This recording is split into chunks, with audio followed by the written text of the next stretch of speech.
and peace of Christ to all of you. Please invite your friends, and don't forget to share the link in all kind of network.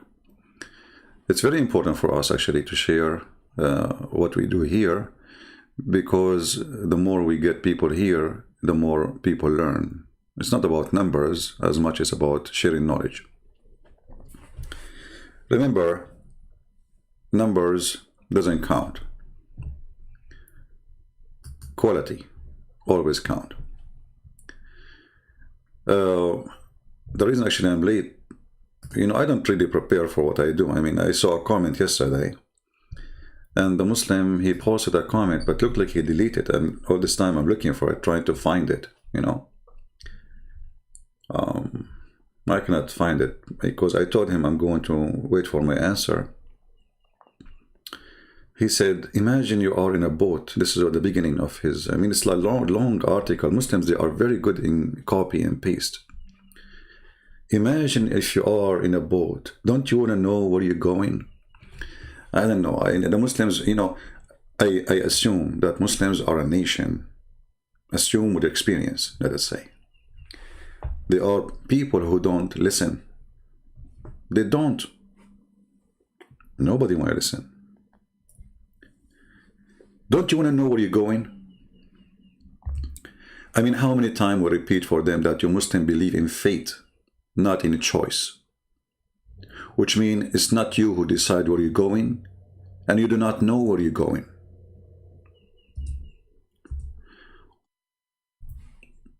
If somebody can tell me where I can find the comment in the 2 previous videos, I cannot find it really. I don't know. Maybe he deleted. Maybe in one of the response, it was not a direct post, because it doesn't show right away. When a Muslim, he give us a speech, and they are emotional people supposedly. Like, don't you want to know where you're going? Imagine you are in a boat. Don't you want to know? Look who is talking about who is going where. We have your prophet is saying us how it work. So you as a Muhammad, and you are the last one to tell anyone where you're going. Read carefully what your prophet said. They decide to be deaf. You see, Muhammadan, they are people who they block their ears, and they don't want even to hear their prophet, not me. Don't listen to me. So when you post an article in the length of a journal, the guy he posted, I think he posted the whole website. It's not a comment. Imagine yourself in a boat. Don't you want to know where you're going? Okay, and Islam will tell you where you're going. Let us read what Muhammad's saying. So all your article, which is like, I don't know how many 100 line or 50 line or 60 line, and I was like scrolling down.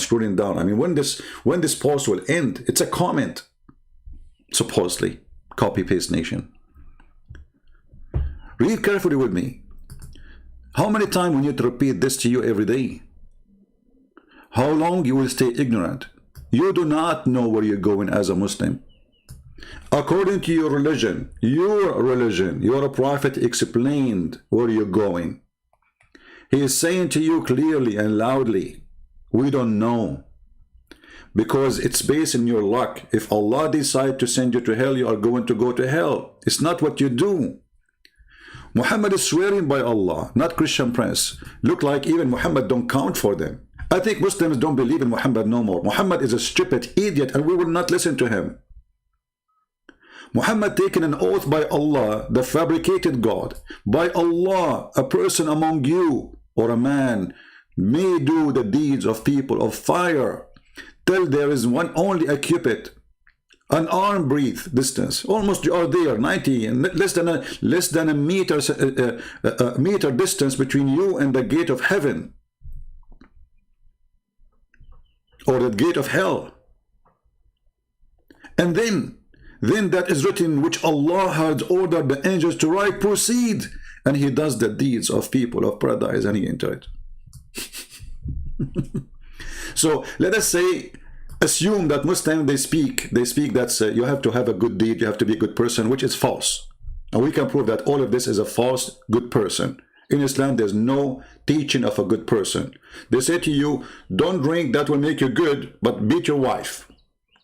Well, as I know, a person who is drunk, he might beat his wife, true, but a person who is not a drunk, how is God say to him, beat your wife? Obviously, the God himself is a drunk.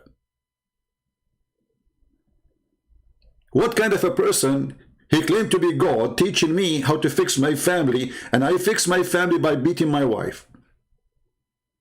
Or what kind of God he says, a man is lawful for him to lie in 3 cases, starting from his family. I mean, what lying, a wife lying to her husband and a husband lying to his wife. What kind of a family we have? So when they speak about Islam, teach us how to have a good manner. Where is the manner if you don't even cannot be honest with your wife, the one you kiss her, the one she have babies from you, the mother of your children, the one you should trust for all your secrets, the one who she can count how many breath you have when you are sleeping. Even this woman, you lie to her. And this is the rules of Islam. And then we find that if you are a person who go, let us say, you know, you are not following Muhammad, you don't pray, you don't go to Hajj, you don't do jihad, you don't hate Christian Prince, you don't want to kill him, and then there is a 1 meter distance between you and hellfire, and then, brother and sisters, then brother, but then, which was written by Allah will take over. Proceed. Action, action. And he does the deeds of the people of paradise, and he entered. I feel like I'm crying. So the idiot who was praying all his life, he might go to hell, and the idiot who was not praying his life, he might go to heaven. I mean, look at this drama. And then Muhammad, he continue, and a man may do the deeds of people of paradise till there's only a cubit or 2 between him and paradise. And then the writing proceed, and he does the deeds of people of hellfire, of fire, and he enter it. Here we have a guy who joined ISIS, Al-Qaeda, he go to Hajj, he threat to kill Christian Prince, blah, blah, blah. I mean, he do whatever he can do to protect Allah, because Allah is a pagan God, need protection. The true God do not need protection.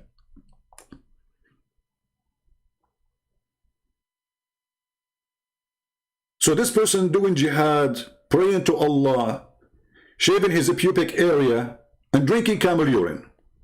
Perfect Muslim. And when he died, they put a piece of cotton in his anus.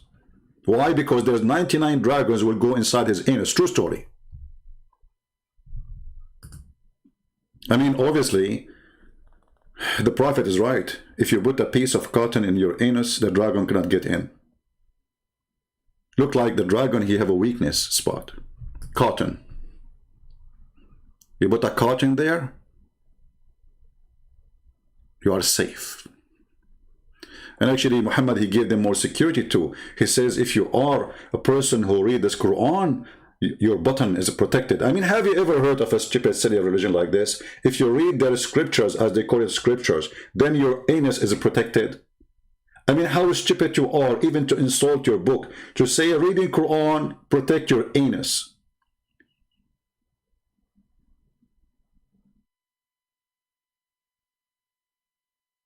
Obviously, my anus is so much protected, nobody read Quran as I do. I read it every day.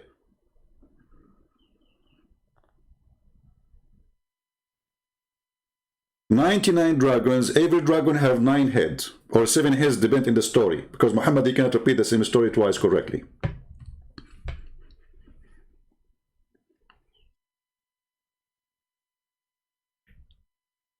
So, based on what your prophet said, not what I said, because now he will say to me, Christian Prince, you are giving false interpretation.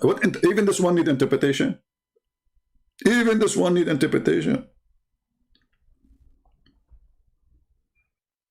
So stop coming and saying to people, Islam will save your life. Islam is a guidance. Islam, if you pray, if you convert, if you etc., it's a joke, it's a lie. As you see, your prophet, he told us what Islam is about. Islam is nothing. Islam, there's a God, he is drunk, and he have a bullet in his gun. And he keeps shoot. The lucky one is the one who is then got shot, he go to heaven. So let us say one space is empty and one space have a bullet. So he keep rooting his gun. Ah, I killed you, you go to hell. You are lucky, there's no bullet. Because as you see, it's a fate. So all the Islamic propaganda machine is the most stupid propaganda machine ever. Now the guy, the same guy, which I cannot find his comment, he said, do you know that there's 2 verses is missing in the Bible? I mean, look at the Muslim who is talking. A Muslim speaking about 2 verses are missing in the Bible. This, he said, in one translation, they are not there. My friend, let us say for the sake of argument, the whole book you mentioned is not there. Nothing will change. Not 2 verses. If we take that book, I think he was quoting from 1 John. I think I forgot where he quoted from. And he said there's a translation. It's a translation, first of all. Secondly, let us say for the sake of argument, there is such a thing.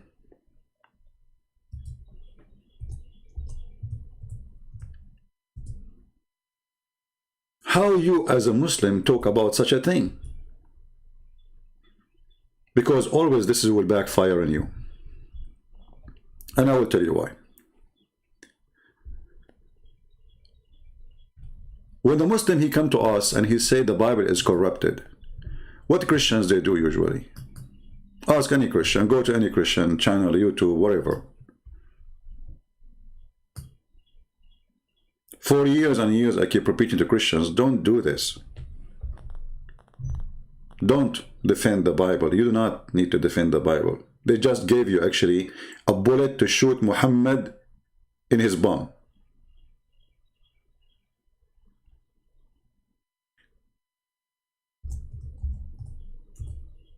When the Muslims, he say to us that the Christian Bible is corrupted, he is not talking about your book. He's talking about a book sent by Allah. For the Muslim believe that Allah, he sent a book, it's called Injil. So what's your problem as a Christian? Why you Christian, you jump to a conclusion that he is talking about your book? Remember, those are not atheists or Hindus. Those people, they believe that their God is the one who sent a prophet. His name is Isa. And this Isa, Allah, he gave him a book. It's called Injil. That's wonderful. And this Injil, a Muslim, he says to you, it's corrupt. Okay, what's your problem? Do you believe in Isa first? No. Do you believe that the God of Islam gave us a book? No. So the Muslim is talking about his own God, his own book, not about mine. However, this is against him, not against me. Because if Allah, he sent down the Injil, as you see in all those verses in the Quran,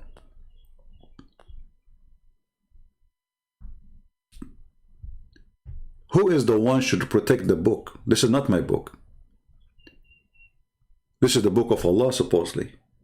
So when a foolish Muhammadan, he says to you, the Injil is corrupted, he is speaking and making fun of his God, say yes. Absolutely. Your stupid God, he is so weak to the point he cannot even protect a page. In the same time, how the Quran keeps saying that Allah is, Allah himself is confirming the book which was between their hands. You see here the translation says, confirming what came before it. It doesn't say that. They are liars, deceivers. It says, مُصَدِّقًا لِمَا بَيْنَ يَدَيْهِ, confirming what is between his hands. You can copy this and take it to Google Translation right now, and you will see how they lie in the translation. So the stupid book says that the Bible is confirmed to be a true book of God. If this is our Bible, supposedly, And this is 600 years after Jesus. This verse came down 600 years after Jesus, where the Bible is all over the world.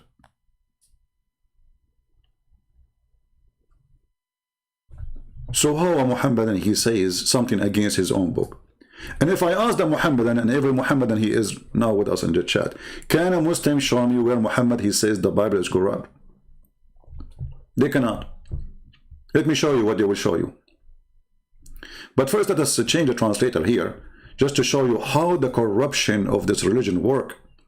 Why they put what came before him, they did not put what between his hand. Why they change the words? There's a huge difference between what came before him and what is between his hands. Why the word between his hands disappear? Look, what came before it. This is another translation. Let us choose a different one. Mohammed Asad.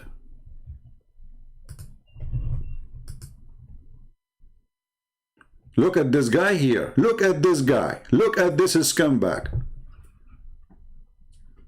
Which confirming whatever still remains. I mean, they speak about corruption of books. I mean, who is the corrupt? Who is the one who have no dignity? This is what the Quran is saying. Whatever remain. Who is a Muslim? He want to get me busted. Who is a Muslim who speak Arabic? He want to read for me the verse and translate to me where it says whatever left of it.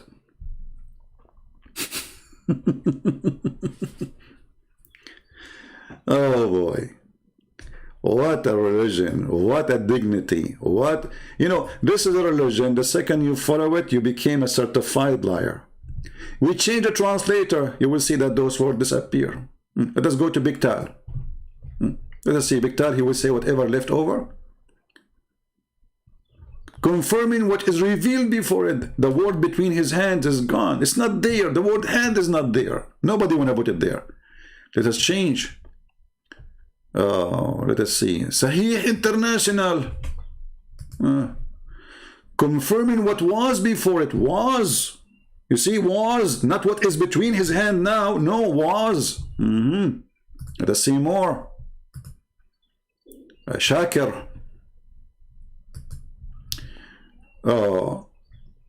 Verifying that which is before it. Look here. Look how the meaning changed. Verifying what was revealed before it. Verifying it. In order to verify something, it have to be between your hands. And this is what the Arabic says. We change the translation. Again. Maybe we can get lucky and find one of them he have little dignity. With the Hun Khan, what is that? Even your name is like a train. Confirming what? The truth which fulfills the predictions in the scriptures that preceded. What? This is have nothing to do with what the verse is saying. Oh boy. Alhamdulillah. This guy, his name is Alhamdulillah. Maybe this is a French. Hold on. German. We don't want German now. Let us go up. Maybe we can get lucky more. Muhababaraki. Okay. Confirming what came before it. Anyway, all of them, they are saying confirming what came before it. But what if we do right now in front of your eyes and we use Google Translation? Shall we? Let me open Google Translation page. It's a blind software. Will not take a side. It's not accurate, yes, but it will do the job. We will see if the word between his hands exists at least. Google Translation. All right, we open the page. We will copy in front of your eyes. Copy, paste. Let us open it. There we go. We will go to the verse. We will copy in front of you.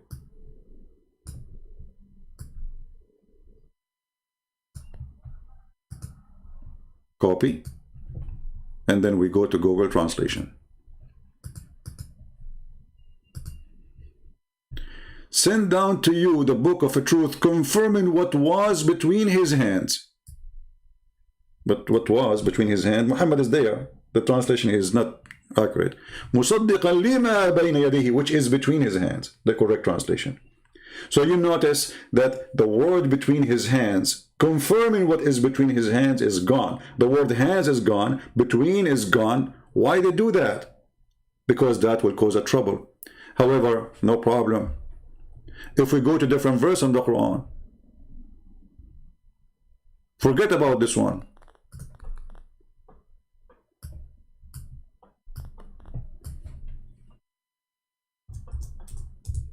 What about this one?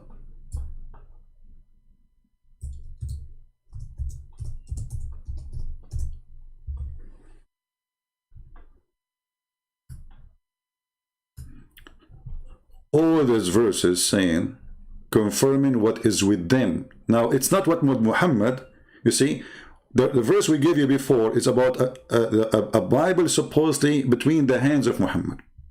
He confirmed it.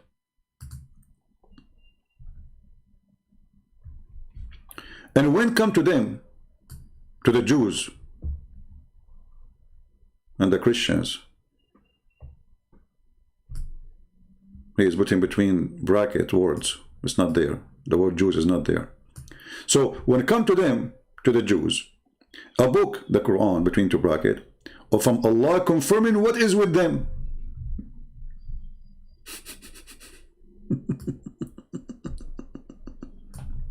Do you see it? So when a foolish Abdul all over the internet keeps saying, the Bible of the Christian brother and sister, it's proven to be corrupted. You eat it. So what we would do with your Quran? That's mean the Quran is corrupted. When your Quran confirm that the book which is between the hands of the Jews and the hand of the Christian, which mean both the Gospel and the Torah, is it true? And he confirming it. And this is 600 years. Don't you Muslim, you say the one who changed the Bible is Paul? Well, this is almost 600 years after Paul.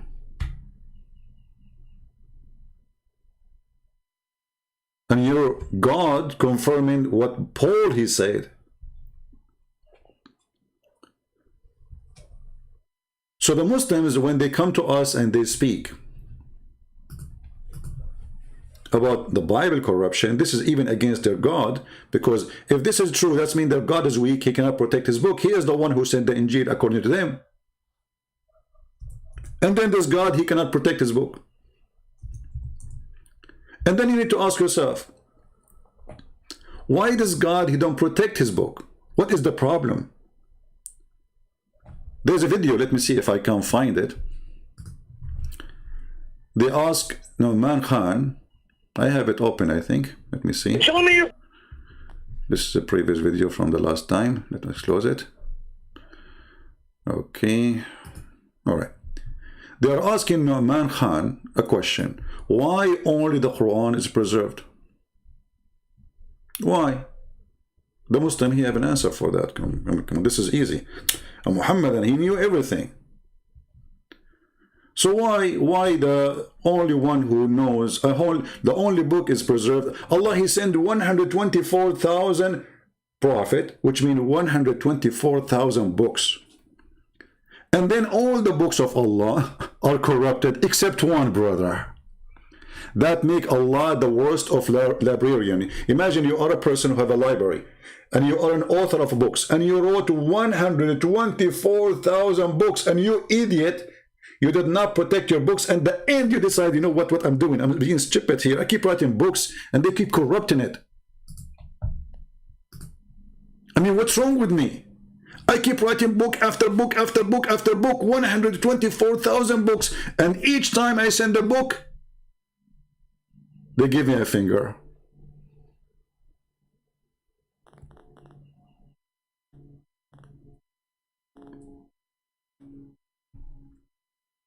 Right?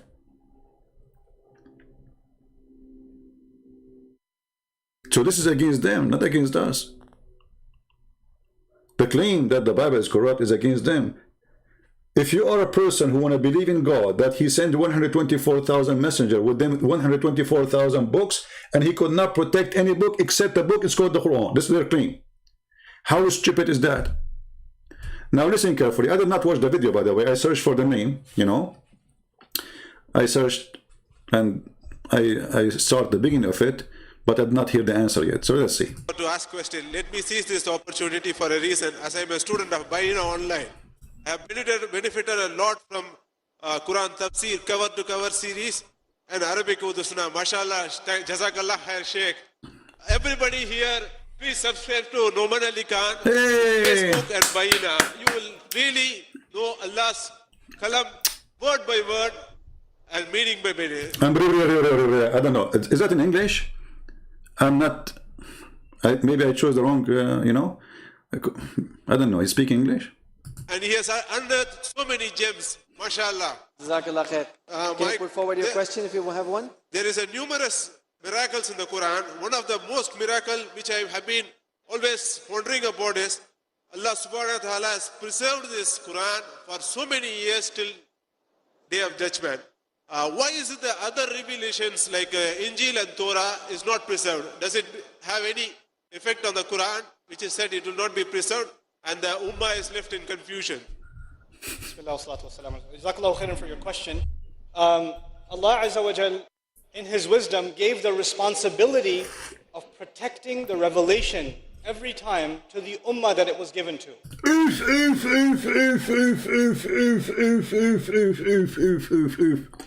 Brothers and sisters, now the Muslim Muhammad will explain to you why Allah He don't protect the other books, because always He give the responsibility to the nation. He gave them the book. You are responsible.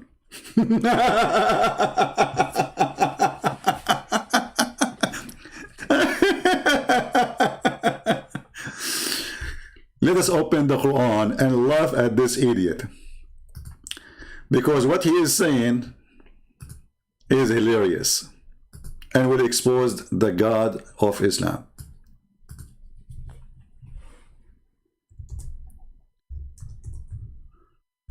Oh boy.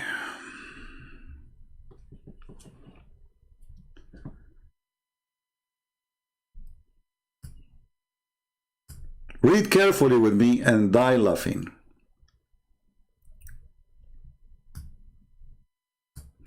Anyone notice with me how stupid this verse is? Who is the one will find me the $1,000 million word in this verse would destroy all of Islam? Would destroy the idea that there's a God, His name is Allah. Who can find me that word in this verse? Who want to help me? There's one word. One word would destroy everything about Islam. Just one word. Anyone can help me? Let us see who of you is very fast thinking person. One word only.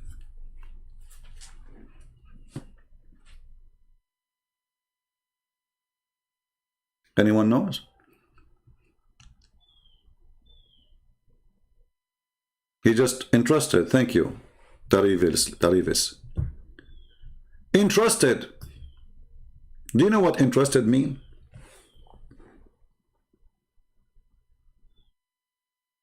So when Allah He trusted the Jews or the Christians with the book, was He right? You know what trust mean? Trust mean, I trust you. I believe you are good to do the job. So what I do, I trust you. I give you the key of my house. I trust you to be a decent person. You will not do nothing wrong. This is what trust means. You go, you take your money to the bank because you trust the bank that anytime you want the money back, they give it to you. But trust is not absolute. When you speak to a human, why? Because a human can deceive, can lie, can cheat, can betray. Okay. But when God He trusts a person, don't Allah He knew that his trust is wrong? Because obviously, according to this guy, he is saying that Allah He gave the responsibility to protect the book, the Bible, the Torah to the people. But this means Allah is not God. Because obviously he is doing the wrong trust. When Allah He says, I trust you, and then we find that He cannot be trusted, that means Allah is just the same as us. He is He do mistakes and He was wrong. Do you see how? And this is destroyed that Allah is all-knowing. The Muslims, they keep saying to us, Allah is all-knowing. Allah is all-knowing. All-knowing what? Your God do not even know where the sperm is coming from. So this is a phrase which will give you the proof that Islam is stupid. In the same time, what we will do with that verses where it says that Allah confirming what is between their hands, confirming what is with them, what you will do with those verses. So when the Muslims, they say something, they speak against their own religion, they speak with their ignorance, and the Muslims are praising this guy, how smart he is. Allah, he trusted the Jews and the Christians to protect their book. How silly. Why don't Allah, he knew that he should not trust them if they are not trustworthy? And when you say he trusted a nation, I mean, how in the world anyone can believe in such a garbage? Because the whole nation agreed to change the book. Is the Christian one nation? Are we from one ethnic group, one color? Are we? So what do you mean he gave it to a nation? That explore another stupid things in the Quran. Why? Because the Quran says that Allah, he sent the book only to a nation who speak a tongue. Read carefully and see the stupidity again. Actually, when I say Muhammad is stupid, I'm insulting stupid ones. They might sue me because it's not fair. This guy is beyond stupidity. We send not a messenger except with the language of his people. So if the Injil is a book was sent to the people of Jesus, well, the people of Jesus, according to you Muslims, are Hebrew. So how come the book, his name is a Greek? Have you ever heard of a madness like this?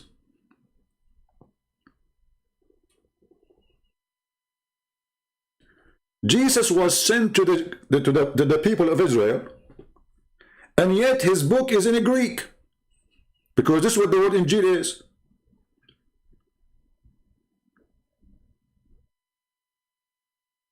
So imagine there is a messenger, his name is a Ching Chong Bruce Lee.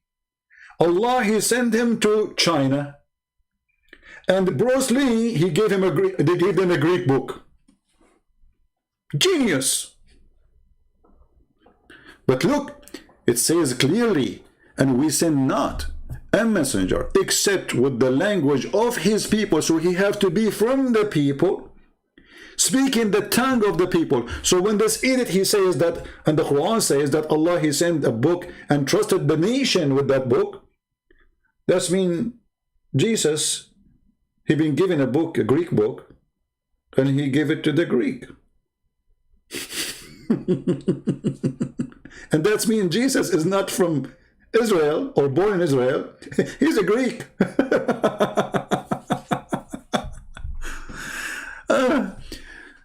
Hilarious. Isn't it hilarious? But this is what happened. The stupid Muhammad, he heard the Christians saying Injil, Injil, Injil, the Greek word. He called it Injil too. And he said, Allah told me.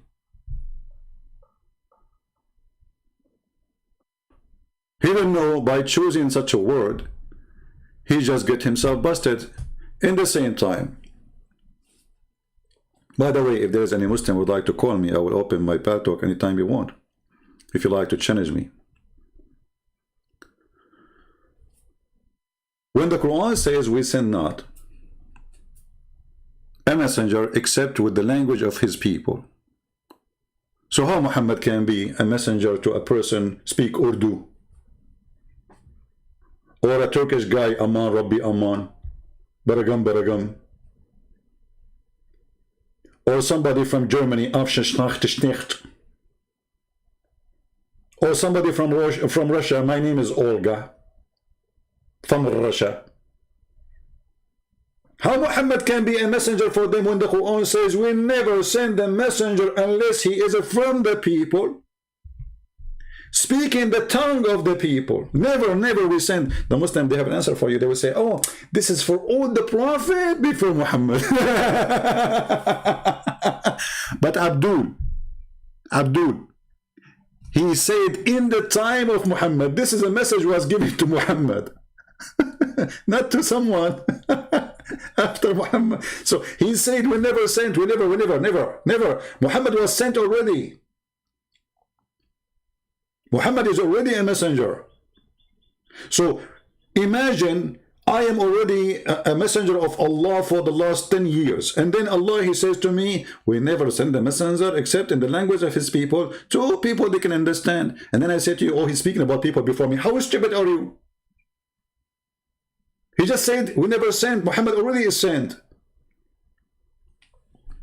Long time ago.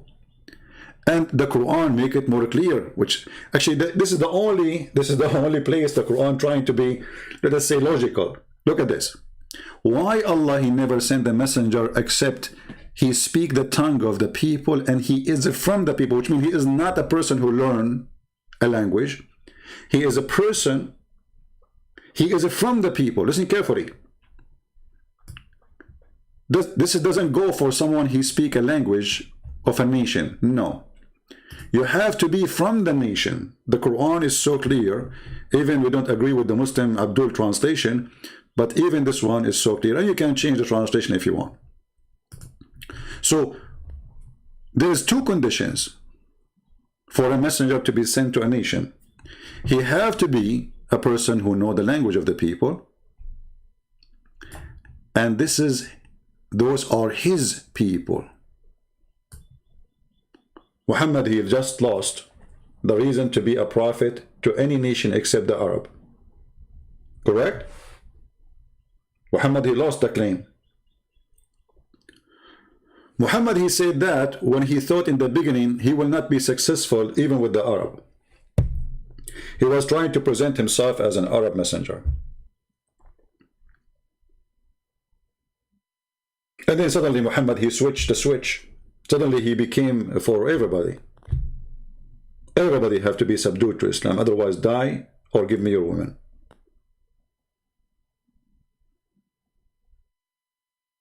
Do you see it? And the Quran says, why Allah, he will never send a messenger except speaking the tongue of his people, in order they might make the message clear for them. And here there's another dilemma of the stupid Muhammadan religion. I say the stupid Muhammadan religion because I'm talking about the Muhammadan religion, not the Muhammadan himself. Muhammadan are poor people. Stupid Muhammadan religion. This is the religion of stupidity. Because how you say, I'm going to make it clear for you, and yet those who speak Arabic, they do not know how to explain the Quran. Now look with me. The Quran now is in Arabic. And Allah is saying, we made it in the language so you might understand. Okay, do you Muslim understand? Forget about the one who don't speak Arabic. You Arab, do you understand? You don't. Even the Quran says so. Actually, there's a video. Let me see. Hold on. If I can find it. Oh boy.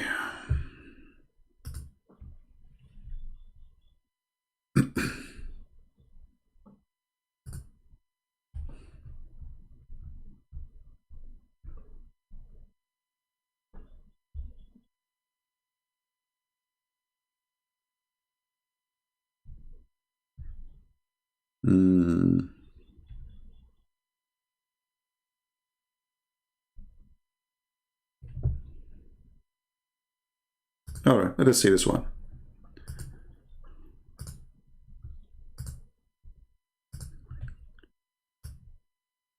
Actually, this video here will fit perfectly with our topic. The video title is, we ask Allah tafsir of the last two verses of the chapter of the cow. The Zoo religion. Okay. Let us go to the topic. I'm going to forward. My talk, I will share with you some parts of the theory and the principles of Quran study beyond this, the universal ulum al-Quran, the sciences of the study of Quran that many people are familiar with, especially those of you that study tafsir. I'm not going to make this an academic topic, by the way. I will not make it academic topic, by the way. Supposedly he's academic, supposed like he is a high scholar. You're right. What a joker you are. I will not make it. You see, when they speak to you like from above and you are like down, you know, I will not make it academic because I know you are a bunch of goat who is listening. And the proof is what I will say. Because if those are listening are not a bunch of goats, they don't use their brain.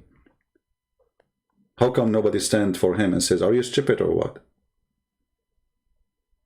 This is the same guy in the same video where he says that Muhammad, he accepted Islam after the angel come to him and squeezed him. You remember? This is the same video. If you remember the moment, it was moment 23rd. He said the prophet, he became a Muslim. That means Muhammad, he was a pagan person all his life. And that can hurt the feeling of any Muslim, because this is destroy Islam. Muslim, they keep saying to us, Muhammad was Abrahamic. Muhammad was a believer. Muhammad, he followed Abraham. So why this guy is saying this? The messenger believed in what was revealed to him. You know what's remarkable about that? Yeah, tell us. In the beginning of the surah, what are the first words? Alif Lam Mim, Thalika al-Kitab. No, hold on. I want to go back. Jibreel first came. Okay. To Rasulullah sallallahu alaihi wasallam directly. Okay, bila hijab. Allah spoke to Muhammad directly. Where? He's telling him directly. He's telling directly by giving him a delivery by a guy. I mean, have you ever heard of this directly? So somebody spoke to somebody, and that somebody spoke to somebody, and that means it's directly. True story. The thing he tells him is that the Rasul sallallahu alaihi wasallam. See, if you're talking to someone, yeah. If I talk to you, if you're, for example, a professor, I say you are sitting here. I don't say the professor is sitting here, because if I'm talking to you, I use the second person. I don't use the third person. But Allah is talking to the Messenger alayhi salatu wasalam. What does he say? آمن الرسول. لا لم يقل آمنت. آمنت يخاطبه مباشرة. أليس كذلك? He's talking to him directly. He didn't say you believed. He said the Messenger believed. Look at this. He didn't say to him, you believe. He said the messenger believed. Okay, what happened? Explain to us more. Sallallahu alayhi wa sallam. وَهَذَا تَكْرِيمًا لِلنَّبِي عَلَيْهِ الصَّلَاةُ وَالسَّلَامُ. Even in his presence, he speaks of him in the third person to honor him alayhi salatu wasalam. Look at this. The messenger is not just any messenger. Absolutely. The messenger believed. I mean, come on. This is the messenger who used to be the most weak person in sexual intercourse. And then he invoked Allah, and Allah, he sent him a dish of shish kebab. He ate it, and he got the power of 40 men. I mean, there's no messenger like him. Have you ever heard of a messenger, he come with such a claim that he used to be the most weak person in sexual intercourse? And what is the solution? He prayed to Allah, and then Allah, he go to the kitchen. And then in the kitchen, he made for him a shish kebab. He sent it to him in a dish. Jibreel, he gave him the dish. He knocked at the door. Hey, Muhammad, I got something for you. Muhammad, he opened the dish. He ate the dish, and boing, boing. His holy penis is so powerful, became as powerful as 40 men. And by the way, I'm not going to ask the Muslims how they noticed that it's a power of 40 men. Like, did you bring competition and you have like 40 men having sex at the same time and Muhammad beat them all? And why 40 again? Is that Alibaba and the 40 thief? Even when he gave him a dish, he stuck with the number 40. The power of 40 men. After eating a dish. The Muslim, they say, if Allah want to fix something, he say, B is going to be. How come Allah in this time, he is going to the kitchen making shish kebab? By the way, did he add the spice? And we can we trust the beef he sent us? Is it beef? Is it pork? Who in the world gonna believe that God, he sent a dish to somebody and that will make that body penis work? Oh, Muhammad said so. So when this guy, he say, no one like the Prophet, we agree. Continue, go ahead. And Allah is letting him know that when Jibreel first came, alayhi salam, when Jibreel first came, even the messenger had to accept Islam. Like, you know, we say somebody converted to Islam, somebody reverted to Islam, somebody took Shahada. Yeah. Well, the Messenger ﷺ also had to, in a sense, become Muslim. So he became a Muslim, so he wasn't a Muslim. So the lies they say to us that Muhammad was Abrahamic all his life, Muhammad was following Abraham all his life, Muhammad was not a pagan all his life, is a lie. Here we go, you just heard it. Now he became a Muslim, because remember, the Muslim, they say Abraham was a Muslim. So if Muhammad was following Abraham, that's when he was a Muslim. But obviously he just said, no, he just became a Muslim. 40 years in age, he was not a Muslim. And even the Quran says that Muhammad was a lost person. If you remember, we have a Muslim, he called me, his name is Mustafa, I don't know if he's there. He said clearly that yes, the Prophet, he was lost. A Muslim is saying to us, Muhammad Abadi, I feel sorry for your fans. My friend, feel sorry for the penis of your Prophet first. We have a Prophet who his penis was not functioning. We have a Prophet, he go to the bed and he imagined himself having sex. He never did. Do you feel sorry for such a Prophet who was bewitched according to you? Who is the one going to be sorry for who? Brothers and sisters, we have an amazing Prophet, he was bewitched. Brother, what was the impact of his bewitching on the Prophet? Brother, nothing. Only his penis, brother. Look, what? And his brain. What? And his tongue. What? And his imagination. What is left? And you are feeling sorry for our fans? What about you? Why you don't call me and tell me how you feel about this story? That your Prophet, he used to imagine himself having sex, but in fact, there's no women there. Read it. Aisha, she said, not me. The Prophet continued for such and such a period, imagining that he had boom boom, sexual intercourse with his wife. In fact, he did not. In fact, what? He did not. Where is Mr. Abadi? Do you feel sorry for your Prophet? Imagine you are a Prophet of Allah and you are Muhammad. And you tell your wife, hey wife, how's the business we did? She said to you, what? Come on, we know, like, what are you talking about? Yeah, you know, like, what are you talking about? You did nothing.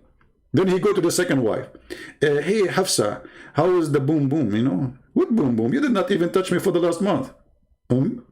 He go to the third wife, the fifth wife, the sixth wife, the seventh wife, the eighth wife, the ninth wife, the 10th wife, the 11th wife, the 12th wife. Shall we continue to tomorrow? And he was what? Imagining.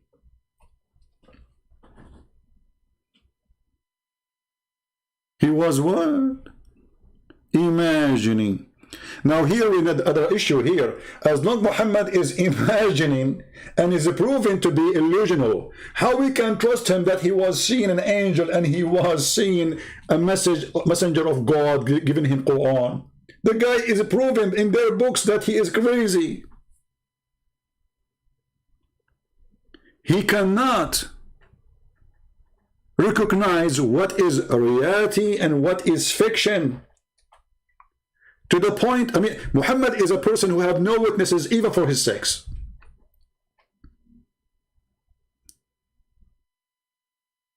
This is your book, and this is Sahih Bukhari. And this is Aisha. Are you going to say Aisha is not being fair? So how we can trust that Muhammad he saw? No, this is not what a dream. This is not what a dream. This guy is awake. This is not in a dream, because imagining, you see, he is thinking that he did it. He's lost. His brain is gone. This is not about a guy who saw a dream. No, this is different. This is why they are saying to you he was bewitched. If you see a dream, that doesn't make you.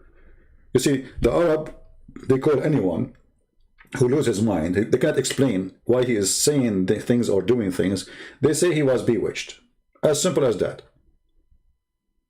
Because physically he looked fine. And stupid things happen to him from time to time, not all the time. Like he do crazy stuff from time to time. But sometimes you speak to him, he's normal. And this is the situation of Muhammad.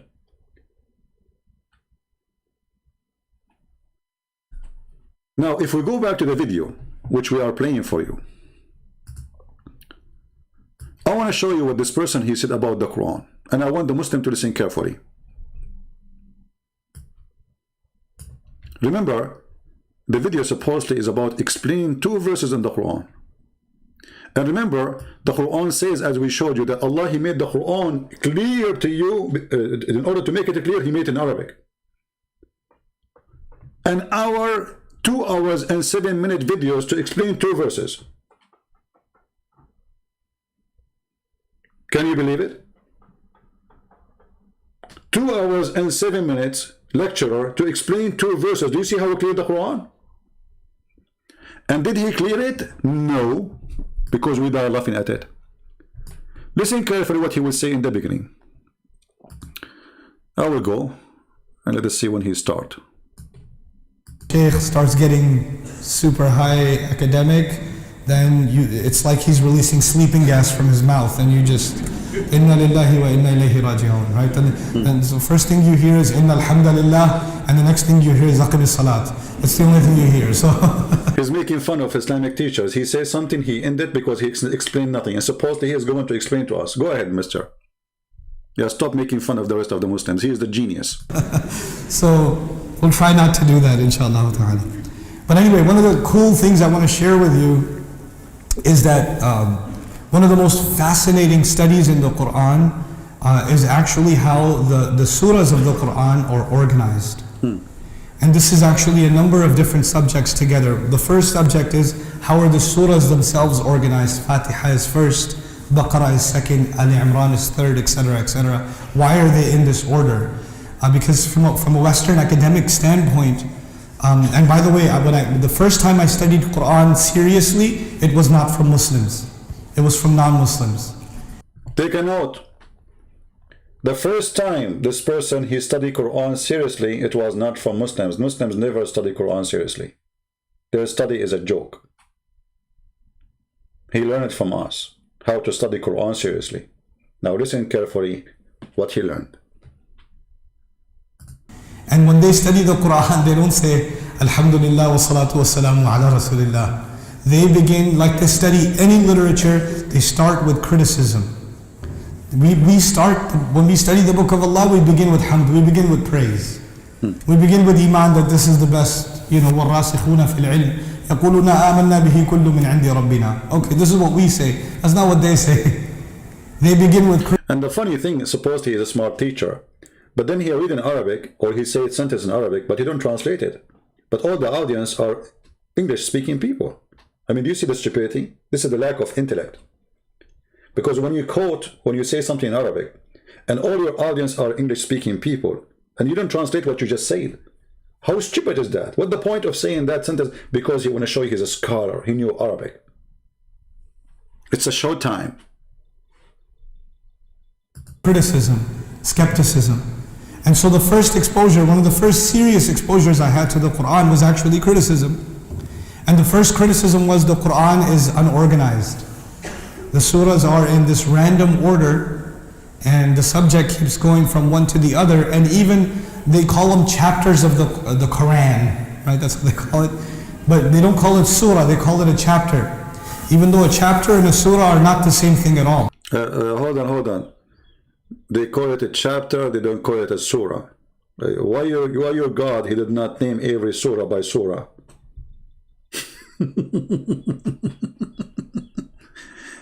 Why your Quran doesn't say this is the surah of the cow, as long you want them to use the word surah. Secondly, it's not a surah, it's a surah. Your prophet is copying the Aramaic.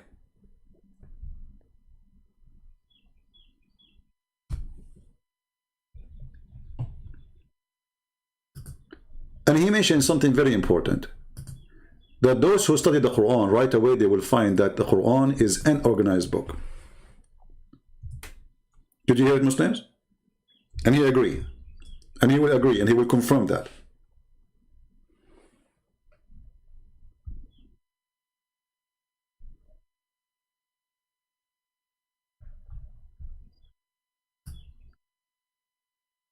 There is a a study made by some German historian. They come with very clear, many good evidence actually, that the Quran was not even in Arabic. This is why we see the word surah in the Quran, you know, exist. This is the Aramaic way of saying the word. If you ask a Muslim, what is surah mean? What is surah mean? Is it a chapter? They say yes. But the Quran never came as a chapter.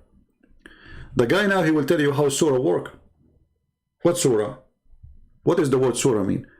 He said that the Western, they call it chapter, they don't call it surah. And he will say to you that there is a difference between them. What is the difference? Listen carefully. The serious exposures I had to the Quran was actually criticism. And the first criticism was the Quran is unorganized. The surahs are in this random order, and the subject keeps going from one to the other, and even they call them chapters of the Quran, right? That's what they call it. But they don't call it surah, they call it a chapter. Even though a chapter and a surah are not the same thing at all. They're not the same. I personally don't agree with the translation of surah as chapter. I don't. Because there's a certain standard in literature for a chapter. A chapter has logical points that are made in chronology. And if a chapter, like chapter 5, is going to repeat something from chapter 3, they won't do it the same way. They'll just say, refer back to chapter 3. Did you hear it, Muslims? This is an organized, smart, intelligent book. And instead of repeating the same stupid thing, we say to you, go and open page number, etc., in chapter, etc. The Quran doesn't do that. And he agreed that the Quran is suffering from the flight of thoughts because a topic have nothing to do with the next topic. So how this can be a book from God? And now he's saying, I don't agree with the chapter because the chapter will make the Quran a perfect organized book. The Quran is not. He just said that. That's what chapters do. They're built chronologically. The other thing about chapters is you cannot begin a book with chapter 12. You can't do it. You have to begin with chapter what? 1. And 1 is the first thing the author writes. Then the author writes 2. Then the author writes 3. Then the author writes 4. And even the student has to study chapter 1 first, and then 2, and then 3, and then 4. See? But when the Quran was revealed, the first surah revealed, Iqra bismi rabbika alladhi khalaq. Where is that in the Quran? Is that in the beginning? No. That's all the way at the end. Exactly. This is how a smart, intelligent being, he write a book. So why the Quran is messed up? The first revelation supposedly given to Muhammad is not the first in the book. And we just heard him saying, when an author he write a book, he start with the chapter 1. You don't go and read the chapter 50, which is the last chapter in the book. But this is what the Muslim did. Allah supposedly he gave Muhammad the chapter of Iqra, the one where Muhammad being squeezed by the guy, the cave. And by the way, the Muslims are not in total agreement about which the first one Muhammad received. They have the different stories about it. But this is the majority. They say that the first one Muhammad received is this chapter. And if we go to the Quran, we will find it, as he said, at the end of the Quran. So how something who is supposedly in the beginning of the Quran become at the end of the Quran? Read carefully. This is chapter 96. This guy, he just destroyed all the claim of Muslims that the Quran is preserved. Because if you Muslim preserve the Quran, you don't change the words of the Quran location. If Allah he gave it to you first chapter, how you make it number 97? Who gave you authority? If Allah gave you authority, Muslims, show me. Go ahead. How the last chapter because this is almost at the end. You know, if we check here, you will see there's a few chapters left. This is 96 and the Quran is 114. And they are very small, tiny. The rest, like the one at the end, they are like nothing, stupid verses. I can't even call them verses or chapters. So how you preserve the Quran and yet you change the location of its chapters and verses? If we go to the Quran again, we will check this.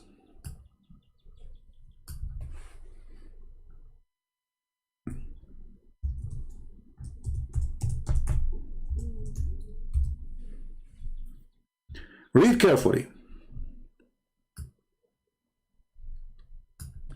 In the Quran, in chapter 4, verse number 46, in chapter 5, verse number 13, in chapter 5, verse 41, it's speaking carefully that there's some of the Jews, the Quran used the word يُحَرِّفُونَ الْكَلَمَ عَنْ مَوَاضِعِهِ. They change the location of words from their location. They don't change the words. They don't change the words. But they change the location. If you go and read what the story here, you will see there's a Jew. He put his finger over a word. That is the change. He did not take the word. He did not move it by writing. He did not move it to different page. He did not move it to different chapter. No. He just put his finger over a verses or a verse, which about stoning to death for a woman or the punishment for adultery.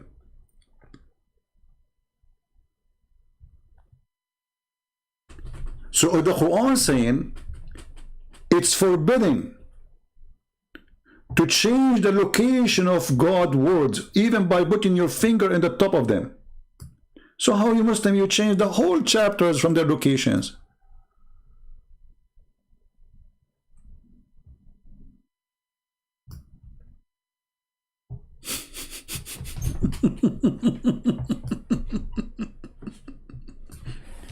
Do we have any Muslim in the bushes?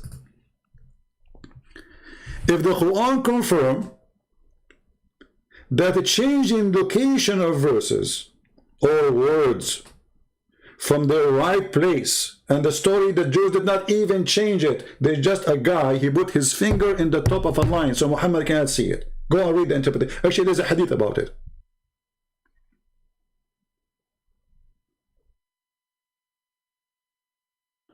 If that is a corruption, by putting your finger over a line in the book, claiming that this is a displace of the words from their location, how about the Muslims who changed the whole Quran location? Any Muhammadan? We just heard the guy saying, well, good books written in a certain way. Chapter 1, chapter 2, chapter 3. The Quran, no. Chapter 1 became at the end. Okay, who threw it there? And if the Quran is forbidding you from doing such an act, how you do that? Who gave you the authority? Give me his name. The Caliphate? Is he the Prophet? Is he God?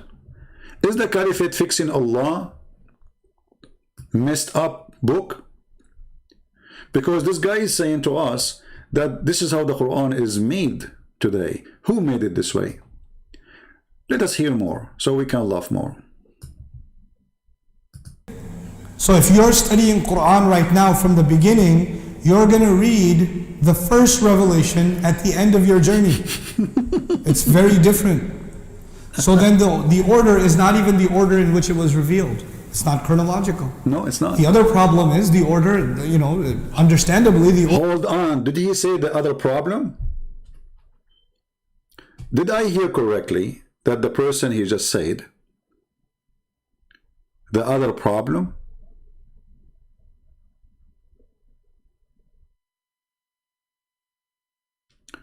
Truth seeker, are you a Muslim, my friend? Are you a Muslim? Let me know if you're a Muslim. He just said the other problem By saying that, you just confirm that the Quran have many problems. He just counts for us number one. And now we will go to problem number two. So how this is a perfect book? And you are going to explain to us the amazing book, and you start with the problems. The problem which you are talking about is made by man or by God?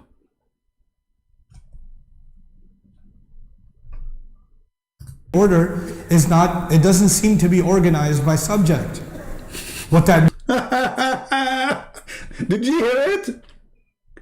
The Quran is a messed up book. It's not organized by subject. So why it is not? I mean, have you ever heard of a book? One phrase talking about how to make salad, the verse after it's speaking about oil leaking from the car. He just admitted this book is messed up. What is the second problem? Listen carefully. The second problem is the Quran is the book of no book. There's no book in the book. Chapters are not chapters, verses are not verses, topic is not there. So what is there? A crazy guy is talking. Say it again, please. Then the author writes 2, then the author writes 3, then the author writes 4. And even the student has to study chapter 1 first, and then 2, and then 3, and then 4. But when the Quran was revealed, the first surah revealed, Iqra bismi rabbika alladhi khalaq. Where is that in the Quran? Is that in the beginning? That's all the way at the end. So if you're studying Quran right now from the beginning, you're going to read the first revelation at the end of your journey. It's very different. So then the order is not even the order in which it was revealed. It's not chronological. The other problem is the order, understandably the order is not, it doesn't seem to be organized by subject. It doesn't seem to be organized by subject.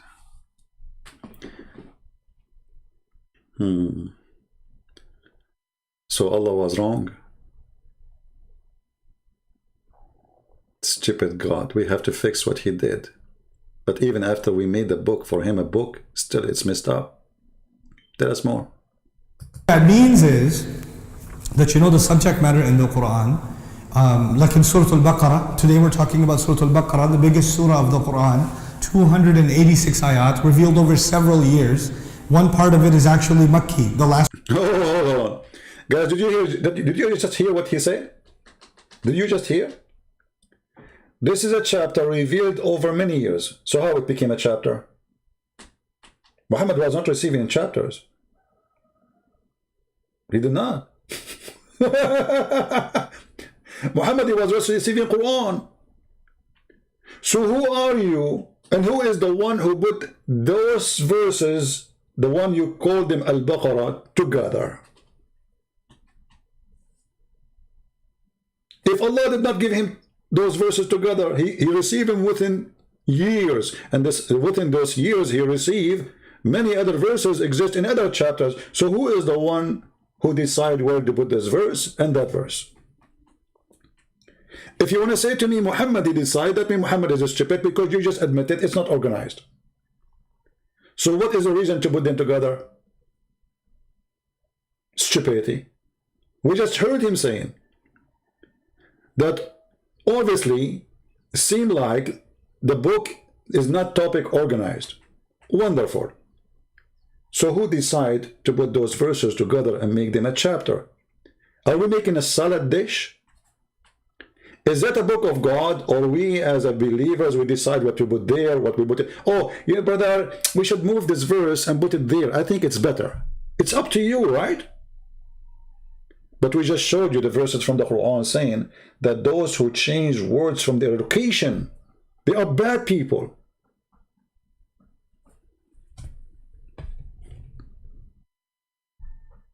Right?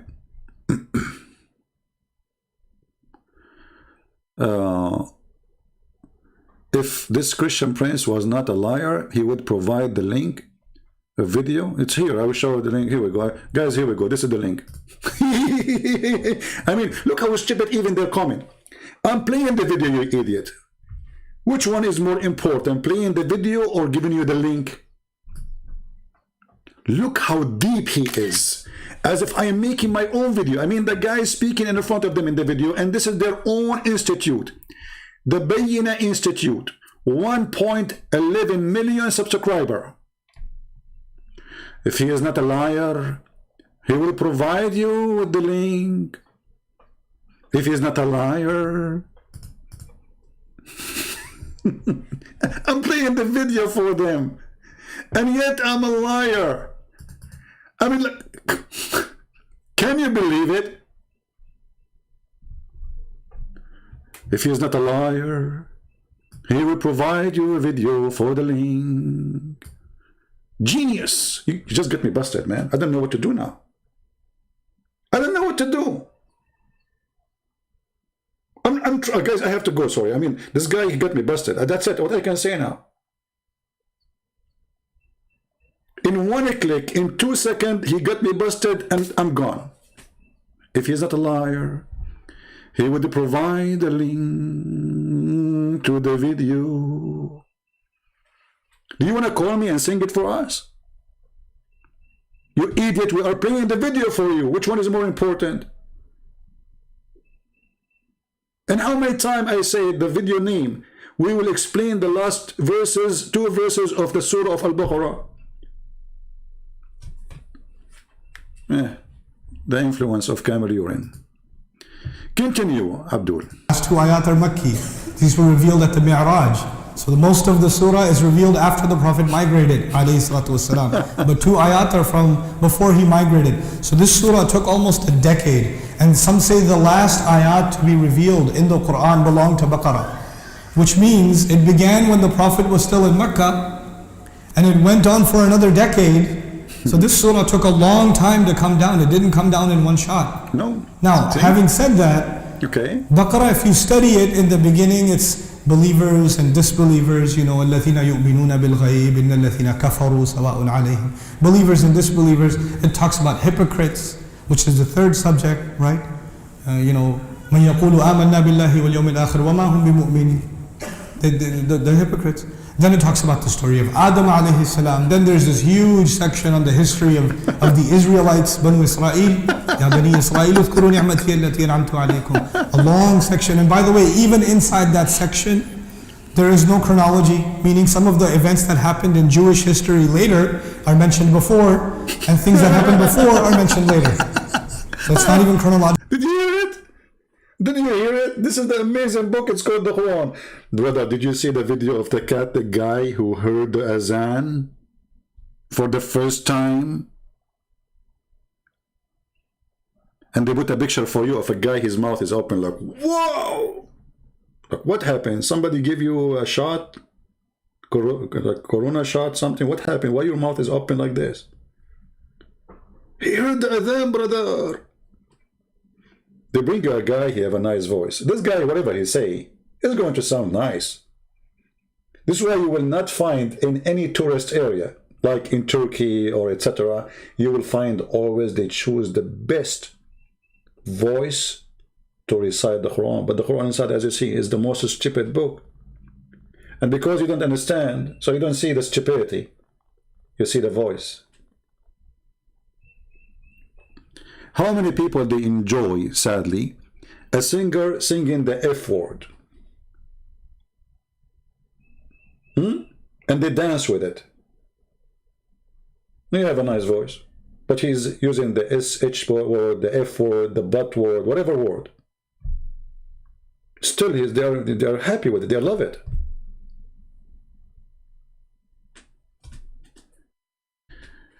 If you can explain chapter 2, verse number 79. Okay, my friend, we will go back there. No worry, I will go there, I promise you. So listen carefully, people. They admit that the Quran is a messed up book. Has no logic. when you open the Torah, you find the book of Genesis. We knew exactly what the book of Genesis is speaking about. Every book have a topic. Every book have an historic order. They can quote something from the previous book. That can happen. But the story is there, not in the quotation. Quotation is a quotation.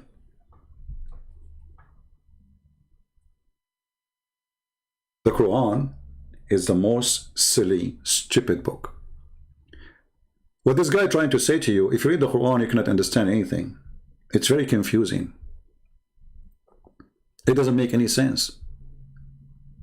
But they are praising it, you know?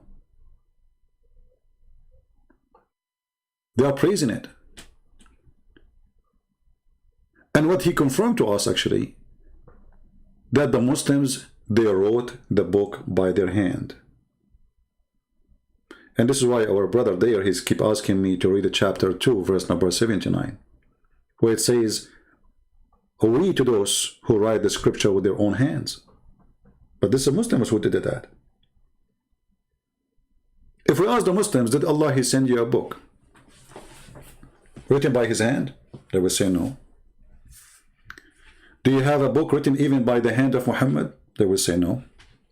Do you have even a book written by the hand of Uthman? They will say no. So who wrote the book you have? When the Quran say clearly in chapter 2, verse number 79, there's a curse, there's a penalty, there's a punishment over those who write the book by their own hands.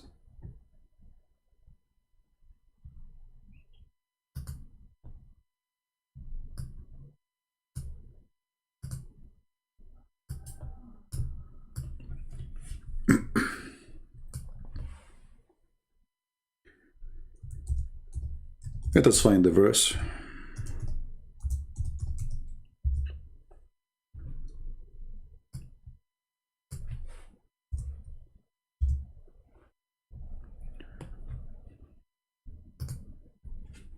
Read carefully.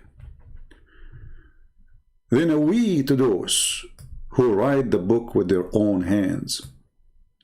And then they say, this is from Allah.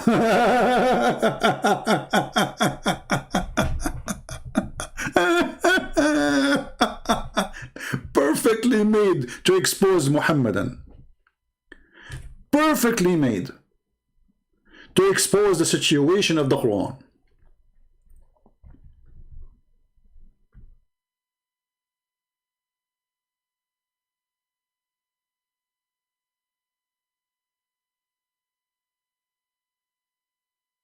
Do we have any Muslim want to say anything? It is you Muslim who wrote the book. It is you Muslims who messed up the book. It is you Muslims who took verses, add verses as you wish. Actually, I can show you a reference where Aisha, she said that the chapter of Al-Baqarah, the same chapter he's talking about, this guy in the video, the chapter of the cow, Baqarah mean cow, and the reason it's called cow, because Muhammad, he came with a story, a very stupid story, that there is a guy, he was killed, and then the Jews, they came to Moses and he said to him, we don't know who killed him. So they want to find the killer. Allah told Moses, go and get some beef. Some they say a tail of a cow or ox or a penis or some part of the cow, and beat the guy with it.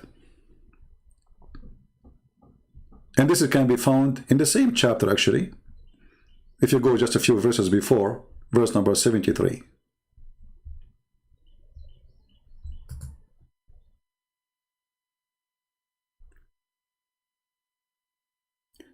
And the verse says it clearly that this is how Allah, he raised people from death.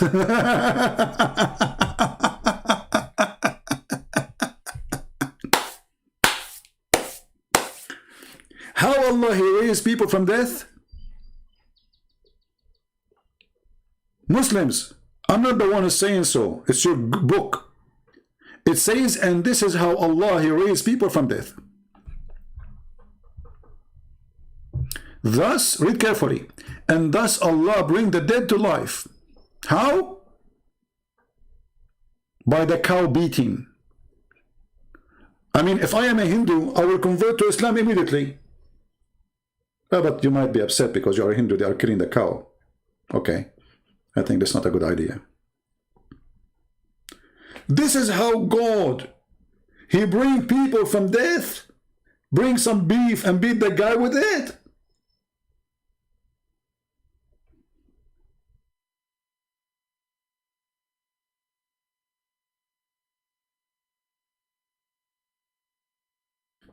My friend, the one who's inviting me to join whatever team you call them, how come the team don't dare to call me? They are the potato, the tiny, the little. They have to call the big guy. I'm here. Here we go. How come you are saying to me if you are sincere, but you don't ask them the question, if you are sincere to call yourself team, here we go, the guy, he go every day, he open his paltalk, he say he want to call me. You see how double standard you are? What, do you want someone like me to go chase kids? Call me, get your scholars. Get me busted. If you are sincere. Stop spamming the text. You know, they are silly, stupid people. If you are sincere. I'm reading your Quran. And if you believe I'm sincere or not, I just prove that you are not sincere. Because if you Muslims are sincere, you will not corrupt your book. If you Muslims are not sincere, you will not change the location of the verses. If you are sincere, you will not do what Allah forbid you from doing. You change, you write the Quran by your own hands. Did Allah allow you to write the Quran by your hands?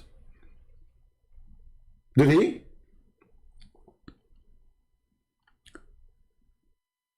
So who care if you Muhammadan think I am sincere or not? For sure you will not accept what I am saying. But we are laughing. And people leave Islam left and right. And let me block you because you keep spending, you know, it's just a stupid kid. If you are sincere, call us. Here we go, I am here, call me. You know what? I will open just talk for you and for your team. Immediately. Let us see who is a sincere. I am the one who challenged you for years and years, and you potatoes don't dare to call me. Let us see who is sincere. The sincere is the one who says, okay, I'm going to call him. I am the one who make Muslims leave Islam. I don't care really what you say in your program about me. Prove me wrong. Call me. Here we go. My paltalk is open. Who is a Muslim who is sincere to call me? Any sincere Muslim? Or you are a chat hero? Nobody texting. I'm waiting. Sorry, not Skype. My paltalk is open. If any Muhammadan would like to call me, here we go. This is my paltalk. Let me show you the screen.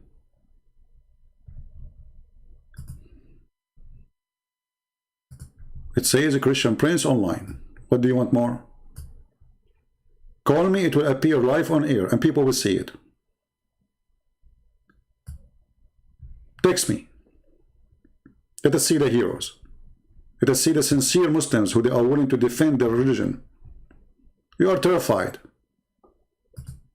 You speak about me in my back and you claim to be a hero.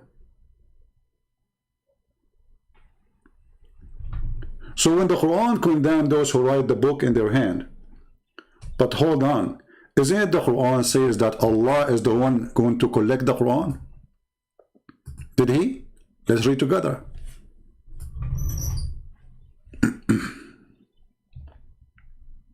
Right? Read carefully.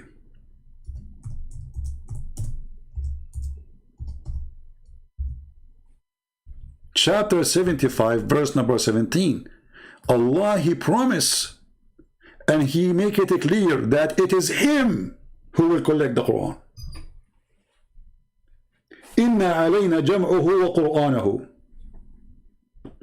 It is on us. Us who? And the funny here, the Muslims, they say we believe in monotheism, right? But Allah is always us. He's always us.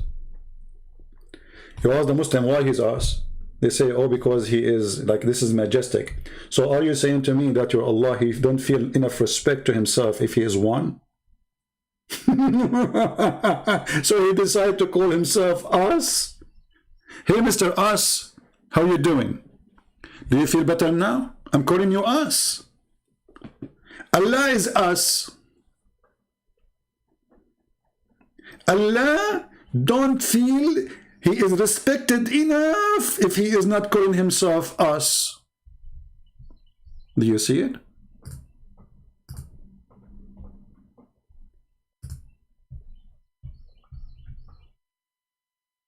How you say to us, we Muslim, we believe in monotheism, and your God is obsessed with us. It is us, it is we. What is wrong with you? When the Muslim, they say, Allah, he used us as a majestic king. Well, hold on. That means it's suitable for Allah to be more than one. Not to be one, because he is jealous from a king saying we.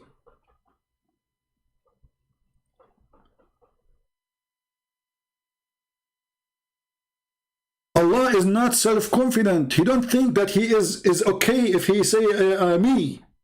No, it's we. It's us. What an idiot. So, if you want to talk to a Muslim, call him Mr. Allah is us. How are you doing? How is your God us doing? Can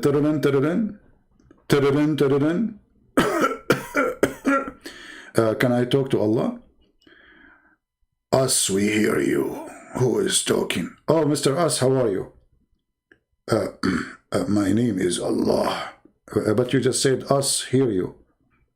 Yes, because it's not suitable for me to say me. Also, like, us, me, Allah. The thing stupid. Speak to me with respect. I am Allah. Okay, I'm confused now. Are you Allah or us? You put us if you don't say the word Allah. Okay, I'm not going to say the word Allah. So, Mr. Us, how are you doing? What's wrong with you? Don't use it this way. Okay, I'm confused. You said if I don't use the word Allah, I can use the word us. Exactly. Okay, and I just call you us. Yes, you did. So why you're upset? Because I can't call myself us. You don't call me us. What? What? Hello? Did you hang up on me, us? Hey, Mr. Us, are you there? Mr. Us? I think Us, he lost his connection. What's wrong with this religion? And even Mr. Us, in different verse in the Quran, if you remember, he go and he say,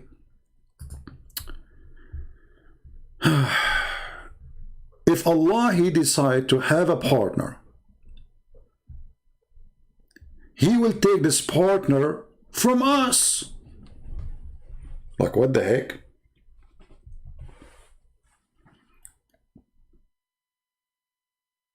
So Allah is one, and now Allah will take a partner, and that partner is us. Is that a fake us or real us? Because remember, he's talking about having a partner, which is a wife. So Allah is like his two gender in the same time, like he is, or maybe he's like Shaitan, you know? Anyone know the story of Shaitan according to Muhammad? Who knows what the story of Shaitan? There's a verse in the Quran, look like Allah and Shaitan is the same. They are like they have two gender in the same time, maybe. Because if Allah is one, and then he want to have sex with a woman, or a creature have a private part of female, whatever it is. And then he says, if we want to have sex, if we want to get married, if we want to have a girlfriend, we are going to have it with someone from us. From us. Okay, us who? I thought you are one. I thought us is just a word of majestic. Mr. Us?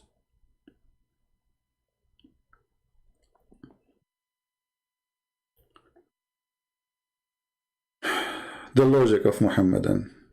Allah is one, but He is us. And He want to have sex with us.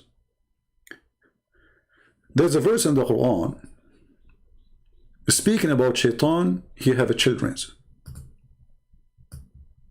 And the Muslim, they try to find a solution for this. I mean, solution. This is the religion of solution. Islam is the solution. This is what they say to you.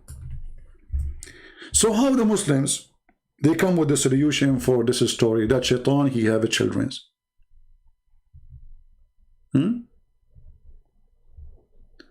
They said that shaitan, he had sex with himself.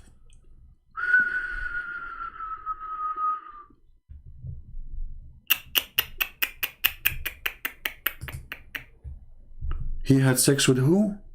With himself. Brother, how that happen, brother? It's very easy, brother. Let us open the interpretation. Okay, what it says in the interpretation? That shaitan, he have a penis in the right thigh and he have a vagina in the left thigh. So when he have intercourse nikah, he do if this with that and he shake his legs. Very simple. Look, and look how smart. They put them in the perfect location. The penis in the right thigh, facing a vagina in the left thigh. Shaitan, when I do boom boom, what he do? He shake his legs. He shake his legs like, okay, doing nikah now. And then he have orgasm, and then he make himself a pregnant. Very simple. And then what happened next to that, brother? I lost my voice. What a dirty topic. What a filthy religion. And what happened after that? Do he deliver like after 9 months? No, brother. He lay eggs. He what? He lay eggs. Eggs.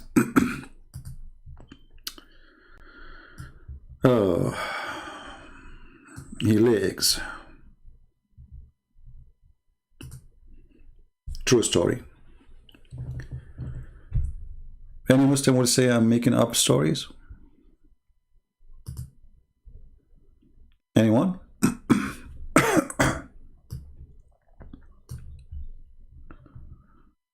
Let us see.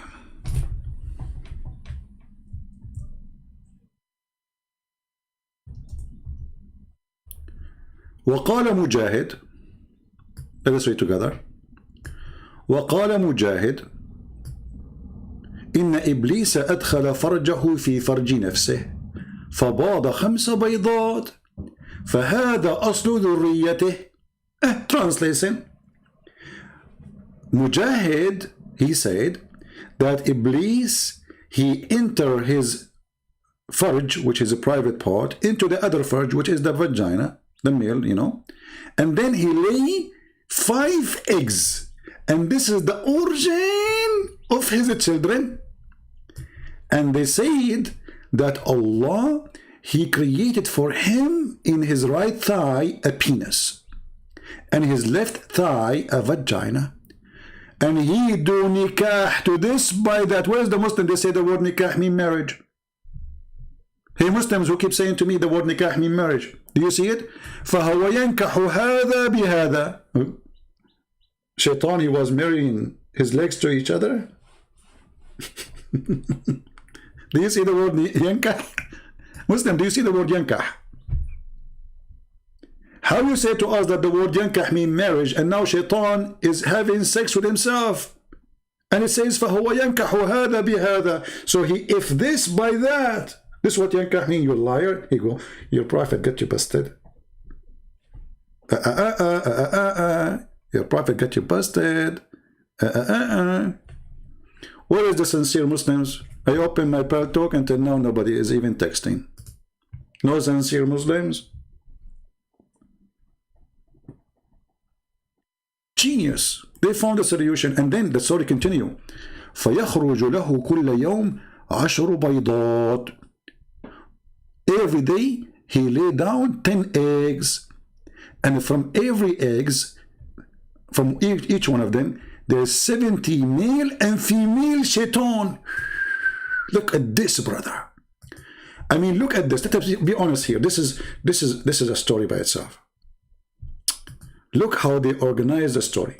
First, okay, how you can explain the stupid Muhammad saying that Allah, he sent shaitan down to earth alone. He did not send a female with him. Okay. And then he says he have children. How he got the children? So now we have to find a solution.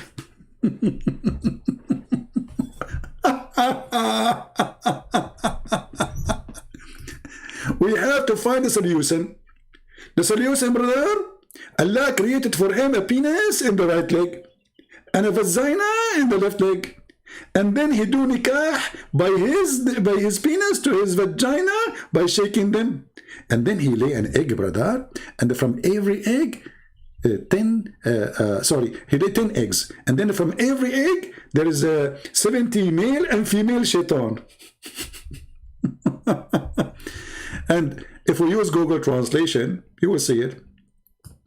I can post the link for you. Let us see. I will copy the link and post it. Give me a second. And now let us go and do Google Translation.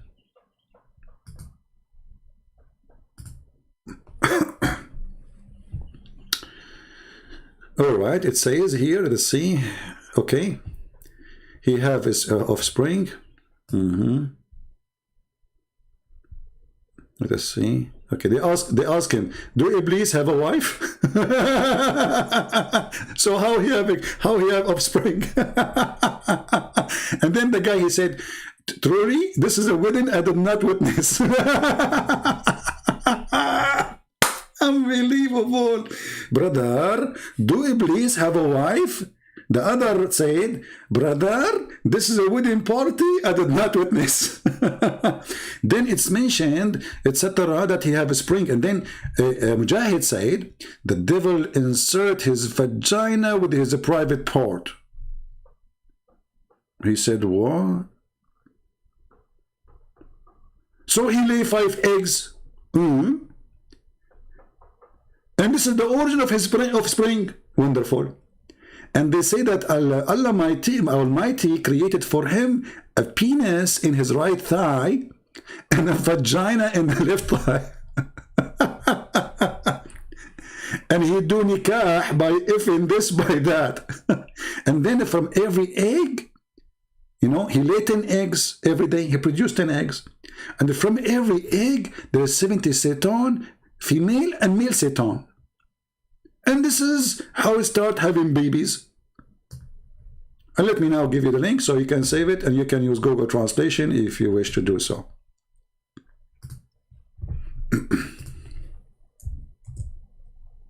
And this is Tafsir al-Qurtubi.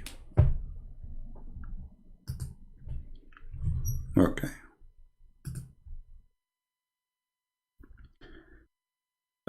Somebody you want to debate? Okay.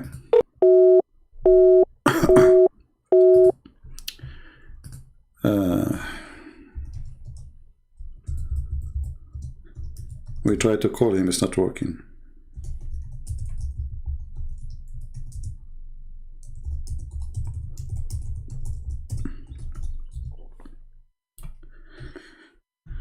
He want to debate. We call him, it's not working. I just called you, Mr. Busted TV. I mean, your name is so strong, Busted TV. I just called you. It says you need to update. Obviously, you are using a storing software mostly. I told you you need to use your computer so I can call you. So download Paltalk in your computer and I will call you immediately. All right? I call you. It says call is rejected. And it gives me the reason why. You have to update. Obviously, your software is maybe storing one. So going back to the corruption and preservation of the Quran. Do you know that Aisha, when she said that the Quran, the chapter, this guy he was talking about,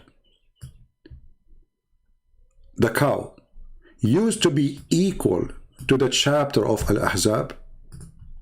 If we go right now to the chapter of Al-Ahzab, all right, and we try to count how many verses there. This is Al-Ahzab chapter number 33. If we go down to the end, we will find, sorry, this is 73 verses. Okay, 70 what? 73 verses. Aisha, she said that the chapter of Al-Ahzab used to be equal to the chapter of the cow.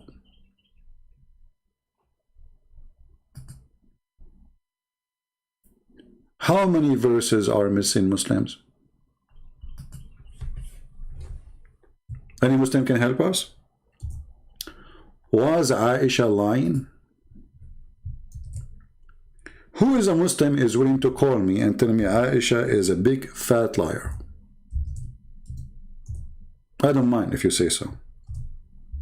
You can refute me by just saying Aisha is a big fat liar.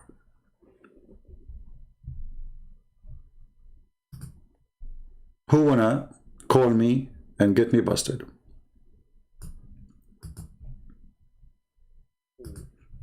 Anyone?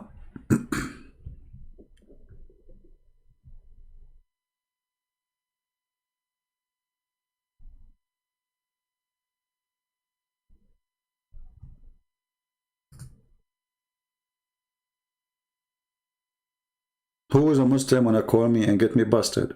Aisha, she said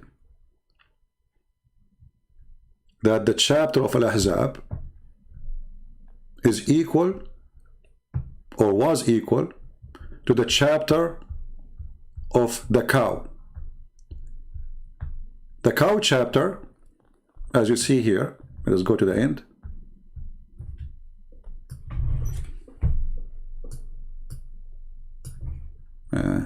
This website is not fast enough to scroll all the way down. Okay. You can open it from your side anyway. 286 verses. 286 verses. This is the cow chapter. The Ahzab is 73 verses. So what we will do, very simple. We will take from 286 verses minus 73. There's 213 verses missing in one chapter alone.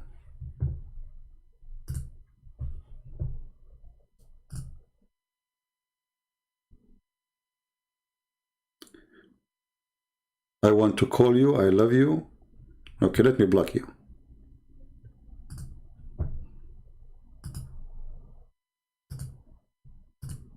I have some people who they are obsessed with me and they keep sending me messages, stupid messages. I love you. Actually, I received a message from a woman. She said, if anyone talk to you, I will kill her. Can you believe it? Crazy people. Drugs. Hashish. Khadija. Khadija is all over the place.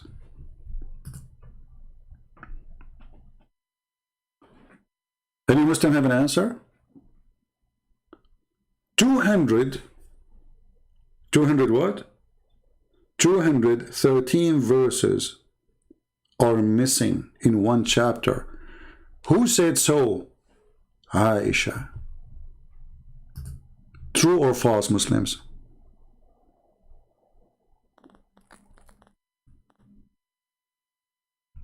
This is the book of As-Suyuti. And this is, by the way, is referred in many books. Al-Itqan fi Ulum al-Quran. Big scholar of Islam, As-Suyuti. It's not a joke. Not like those you see on YouTube. He have tons of books. He have a book about the F word. Boom, boom. Very interesting book. Present Islam as it is. Maybe one day I can translate it. volume number 1, page number 662. We go down. It says here.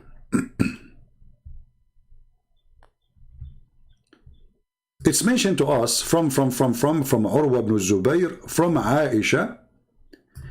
She said that the chapter of Al-Ahzab تقرأ في زمن النبي, it used to be recited in the time of the Prophet, 200 verses. 200 what? Verses. This is one of the hadith. And when Uthman, he wrote the book, listen carefully, she just said Uthman, the one who wrote the book. We could not find from it except what we have now.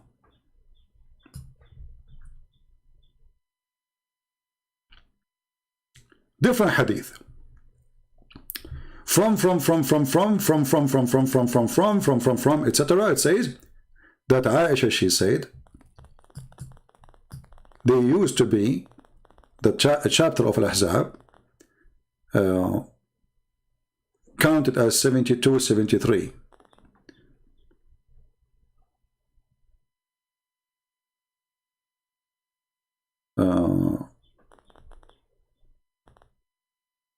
This is a person talking about what she said. If it was 73, 72, and then it says if it was equal to Al-Baqarah, and it was equal to Al-Baqarah, and we used to read there the chapter of Ar-Rajm. It's a chapter of stoning to death. This is missing too. Let us continue here. Here it says that we used to read there in the same chapter the verses about Ash-Shaykh wa Shaykha farjuhum. This is about stoning to death, is missing in the Quran. If you remember, this is the verse which is eaten by the goat, which is another proof that Islam is a joke when they say about preservation of the Quran. Yeah.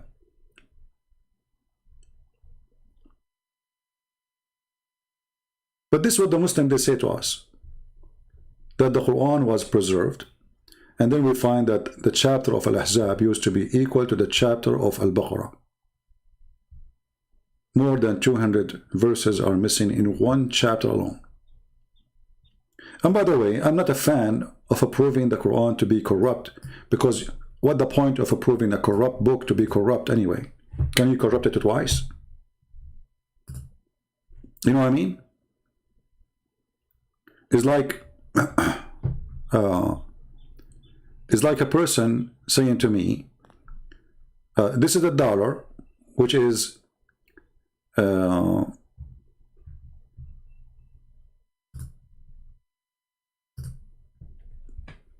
fabricated, and then there's a guy, he made a copy of the fabricated dollar. With all of them, they are fabricated anyway. You know what I mean?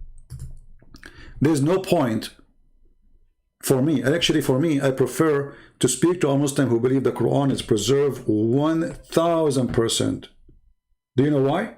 So when I show him the Quran saying stupid things about history, about science, about contradiction, he cannot say to me, oh, somebody play with it. It's for our benefit, actually, as a Christians, if the Muslims keep insisting that the Quran is preserved, even though it's not. You know what I mean?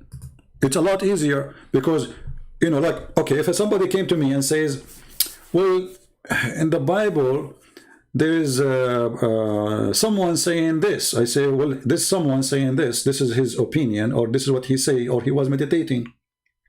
For me, what counts mostly is what God said. God said to Musa, this is God talking. Musa's talking to God, this is Musa saying. In the Quran, we don't have such a thing. Supposedly, the Muslims, they say, every word there is Allah is talking. And by the way, this is absolutely stupid. Anyone knows why? Anyone knows why? Because if the Quran is word by word from Allah, and nobody can make Quran, look, that's what the Quran says, that nobody can make a chapter like it. But we just heard the guy saying that Allah never gave a chapter. Correct? We just heard Nu'man Khan saying that nobody received a chapter. Muhammad never received a chapter. Because a chapter is something organized, chapter written all together, chapter is made together, not something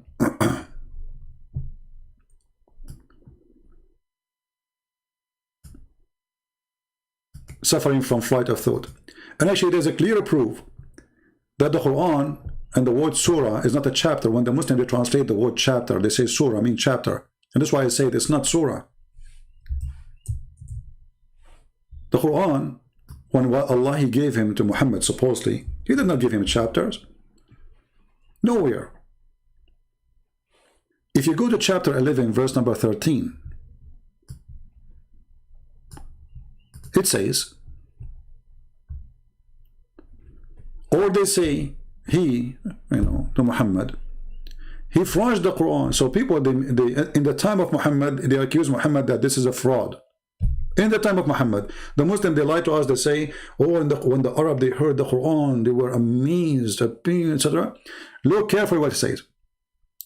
The Quran says to them, well, if this is a fraud, then bring me 10 surahs. 10 what? Surahs. Correct? Do you see it? But there's no surahs as a chapters. There was verses. So surah here was presenting a verse. Muhammad, the idiot, he don't understand what surah mean. Because to say, bring me 10 surahs, you should have surahs first. Right? Now, anyone here can help me how we can defeat Muhammad right away with this verse. He just said, bring me 10 surahs, right? Bring me 10 surahs. Okay, what about 2 surahs? What about 1 surah? Why he said 10? Do you understand what I'm saying? Why he's asking for 10? I mean, Muhammad always stuck with number 7 or number 40. Now it is 10. Simply, Muhammad is trying to make it extremely stupid. Okay, bring me 10 like them. What about you say, bring me 1 like them? Why 10? Maybe they can make 1, and they can make 2, and they can make 3, and they can make 4, and they can make 5, and 6, and 7, and 8, and 9, but 10 they cannot. You see how stupid it is? However, let us prove that this is a stupid thing to say. Why? If we ask the Muslims who they are in the chat right now, hey Muslims, is the Quran word by word from Allah? Who want to help me? How many hours we are live on air? 2 hours and 30 minutes. Are we receiving great education, guys? This is a free school for everybody. Totally free.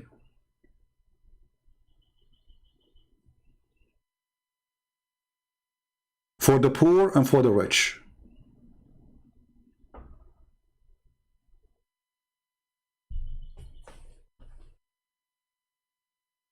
Are we learning? Give me 10 verses like it. Give me 10. It can't be 10. Surah cannot mean chapter because Muhammad did not have any chapter at that time. And even we heard the guy confirming that.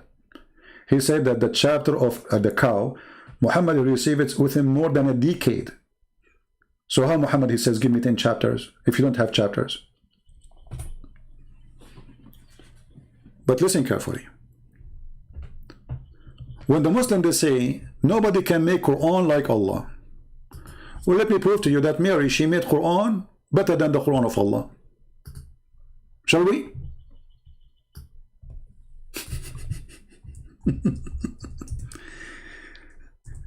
You know, human being sometimes is silly. He don't use his brain.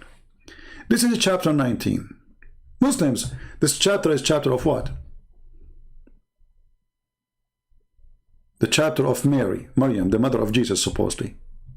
Okay. Who is talking there? They said Allah. Hold on. Are you sure? Read carefully.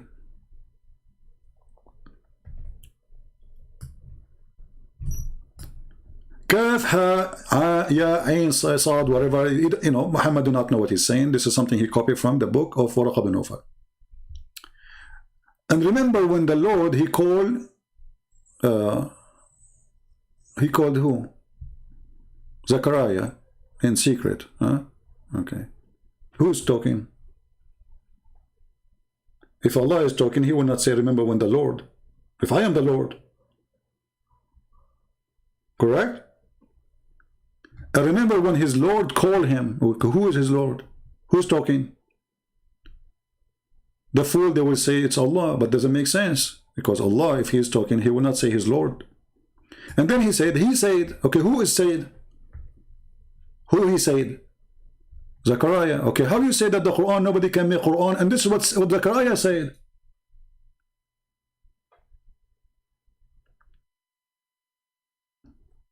Do you understand my point? Give me 10 surahs like it. Okay, here we go. This chapter in front of us, half of it is not Allah talking. If nobody can make Quran, so how Zechariah, he's making Quran? Because those are the words of Zechariah. He said, my Lord, indeed my bones have a growing. So this is Zechariah talking. But remember, you said nobody can make Quran like the Quran of Allah. And this is Zechariah talking again. And this is Zechariah talking again.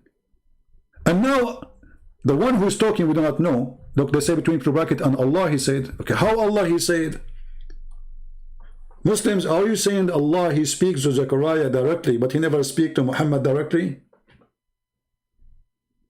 And here you need to ask yourself as a Christian, remember, this is very important, take a note of it.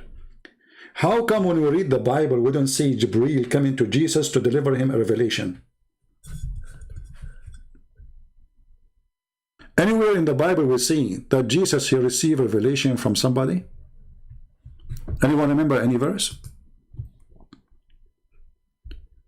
So if Muhammad is a prophet and he have the same God, how come Muhammad, he received every single revelation, as they call it, from a guy, his name is Jibreel? But here we see that Allah speaks to Zechariah, and then the Messiah says it clearly that I am the Word, I am the Alpha, I am the Omega, and he speaks with the authority, and he did not receive revelation. Yes, he said that everything I have is from my Father, because he's saying he's my Father.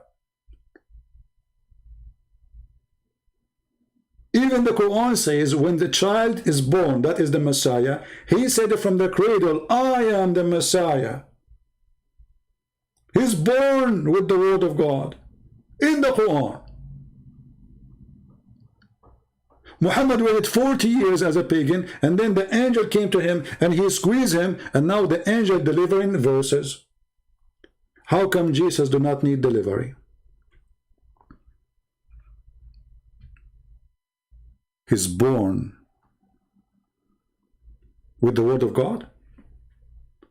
Actually, the Quran says clearly that the Messiah is the word of God. And that is a copy of what the book of John says. In the beginning it was the Word, and the Word was with God, and the Word is the God. The Word is God. And the Word became a flesh. So Jesus confirmed to be the walking, talking, living Word of God. Muhammad, claiming to be a messenger, and he challenged people to make Quran like this, and yet he is saying to us that the one is talking there is Zechariah.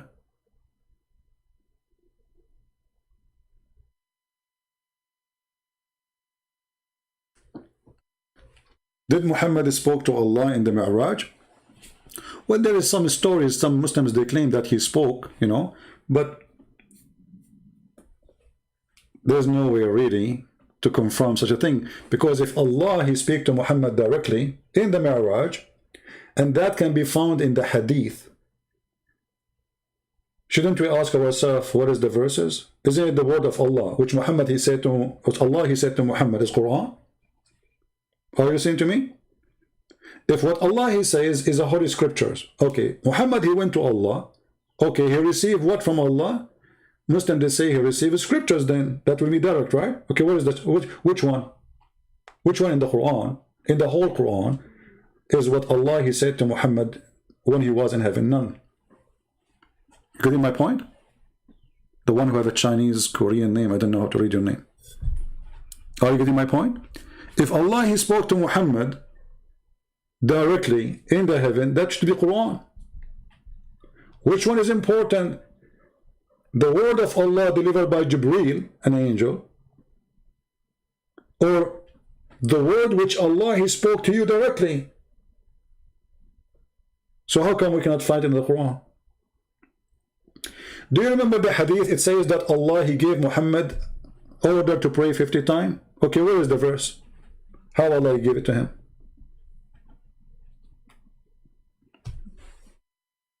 Do you understand what I'm saying? If Allah He gave him a verse, then the verse should be there.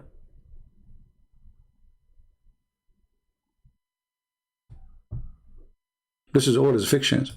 So the Quran itself, the idea of the Quran is a word by Allah, and nobody can make Quran, is a stupid idea, because as you see, Zechariah is talking, Mary is talking, the angel is talking. So where is Allah? How you say to me, Shaitan is talking? Did the Quran include Shaitan talking? Any Muslim dare to say no? So how you say nobody can make Quran? If the Quran says Shaitan is talking. Here we go, Shaitan is making Quran. Allah said to Shaitan, what made you not to prostrate when I commanded you? Shaitan, he says, I am better than Adam. This is Quran. Do you see it? Shaitan is talking. So when they say to you that nobody can make Quran, brother, amazing, and we cry, they cry for the words of Shaitan. When the Shaykh he recite this verse, half of it is Allah is talking and half of it is Shaitan is talking, and you are crying. Who is the stupid here?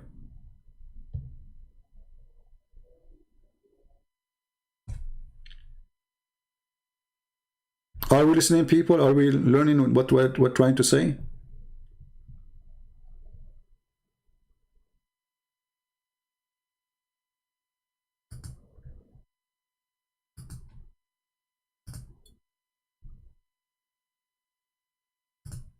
Stupid religion.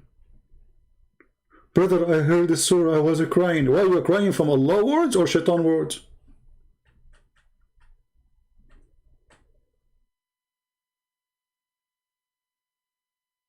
Now, if you download this video, please do me a favor. Try to cut those topics like shorter. Like now we talk about this topic. Make it a topic about, okay, Muslims, they cry when they hear Quran. They cry because Allah words or Shaitan words. Obviously, the Muslim, they cry, doesn't matter what they hear. The Shaitan is talking. And how nobody can make Quran, and Allah and Shaitan is speaking in the Quran, and this is Quran. When Allah He says, Iblis said, that is Iblis talking. Do you see it? How nobody can make Quran? And hold on, here there's another question. Allah He end His sentence with in, the letter yan. Sajideen. Shaitan he end his sentence with yin too. Shaitan and Allah make a rap. Allah He said to him, why you don't eat fat rat? Shaitan he says to him, I cannot do that. Allah He says, why it's not very well cooked? He said to him, it's not well reserved and booked. I mean, what is this? Shaitan and Allah exchange a rap?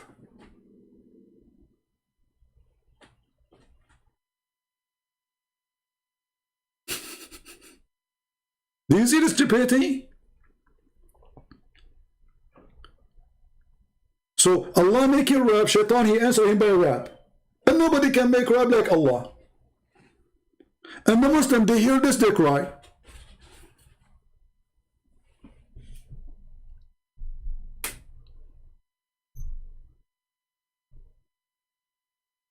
What a stupid religion. Or what about Isa is talking, Moses is talking, Mary is talking, I mean everybody is talking. So how you say to me the Quran is the word of Allah? You see, when we say the book, the Injil or the Bible is the book of God, we don't mean that every word is said that God he said. Moses he said. Moses he said. Peter he said. Peter he sent letter. Peter is talking. Paul he sent letter. Paul is talking. When God he said to Moses, that is God is talking. When Moses he talked to God, that is Moses talking. Muslims with their madness, they lost their mind, believing that everything there is God is talking. And this is an amazing book. Nobody can make like it. And then we check out, we find this book is the most hilarious, stupid book. As an example, when Allah was talking,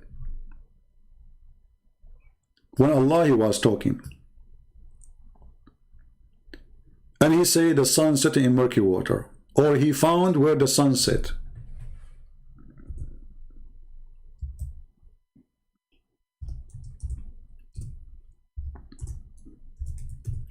Suddenly the Muslims, they will say to you, no, you know, this is Alexander the Great, he thought, but Allah is talking what he thought, where it says he thought. Where is the word he thought?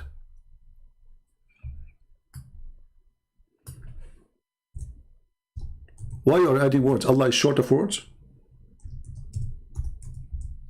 What do you mean he thought? Does it say there he thought? Can't Allah, he says, and if he thought, why Allah is even don't say, well, this was anyway, I mean, this is stupid. We corrected him. So if he thought, did Allah correct him? And why Allah didn't say he thought? Because the one who's talking is Allah. Until he reached the sitting place of the sun. Hey Muslims, where is the sitting place of the sun? He thought too? Allah is talking, Allah is saying, he keep going, boing. He arrived to the sitting place of the sun, where we can find that location. And then Allah speak about what he found, not what he thought. He said he found it sitting in a spring of boiling water. The Muslim, they lie to us. They say, oh, this is about, you know, when he went, you go to the ocean, you see the sun going down, you think it's going down in the water. Hold on. First of all, there's no ocean. It says a spring of water. Since when a spring of water is an ocean? Well, the story is saying here that there's a spring of boiling water where the sun goes every day. There's no ocean.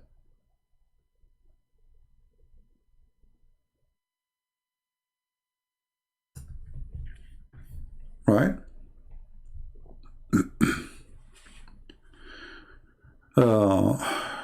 Love those who believe, who not believe in Allah. Guide into them. This is chapter 929. Are you sure? I know this guy is joking. Yeah. Don't say those things, by the way. I will block you. If you are just a joker and you put my name next to it and then you make me read your silly words, I will block you. Don't waste my time.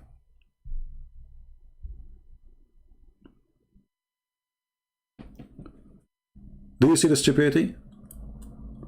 And then the guy, he keep going until what? Until he found where the sun rise, the rising place of the sun. And again he found it.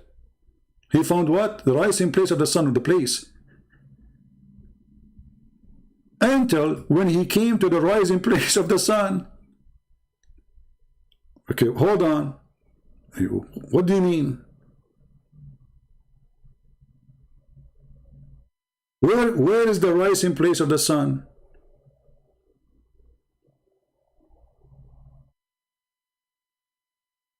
Where we can find it? I thought the sun rises everywhere. Even in Alaska. Stupid religion. And then they say to you, can you make a book like this?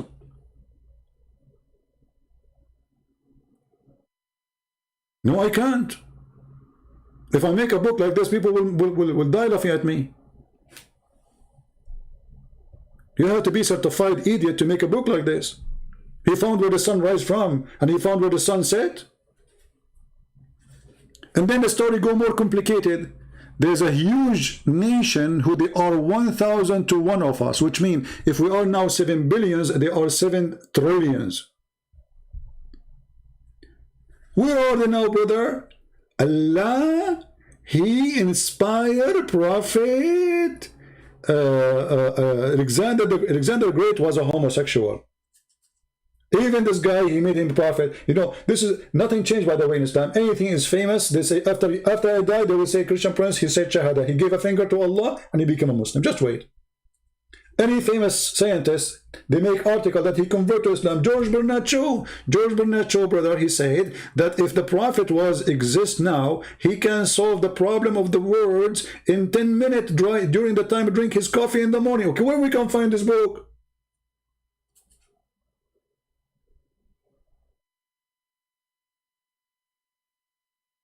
And I will not be surprised if they say that Christian prince, when he was dying, you know, when he gave his last fart, his fart was saying, Subhanallah, I recorded it. See? They are obsessed. They look at the cloud, they say, look, it says Allah. They look at the tree is praising Allah. They look at the rabbit. Do you see what the rabbit he did when he heard the adhan? Well, my friend, your prophet, he heard the adhan every day, and what I know, he could not have sex since then. Obviously, the adhan is doing a great job. And he lost his mind, and he imagined himself having sex. And then Allah, when I fixed that, he sent him a dish of shish kebab.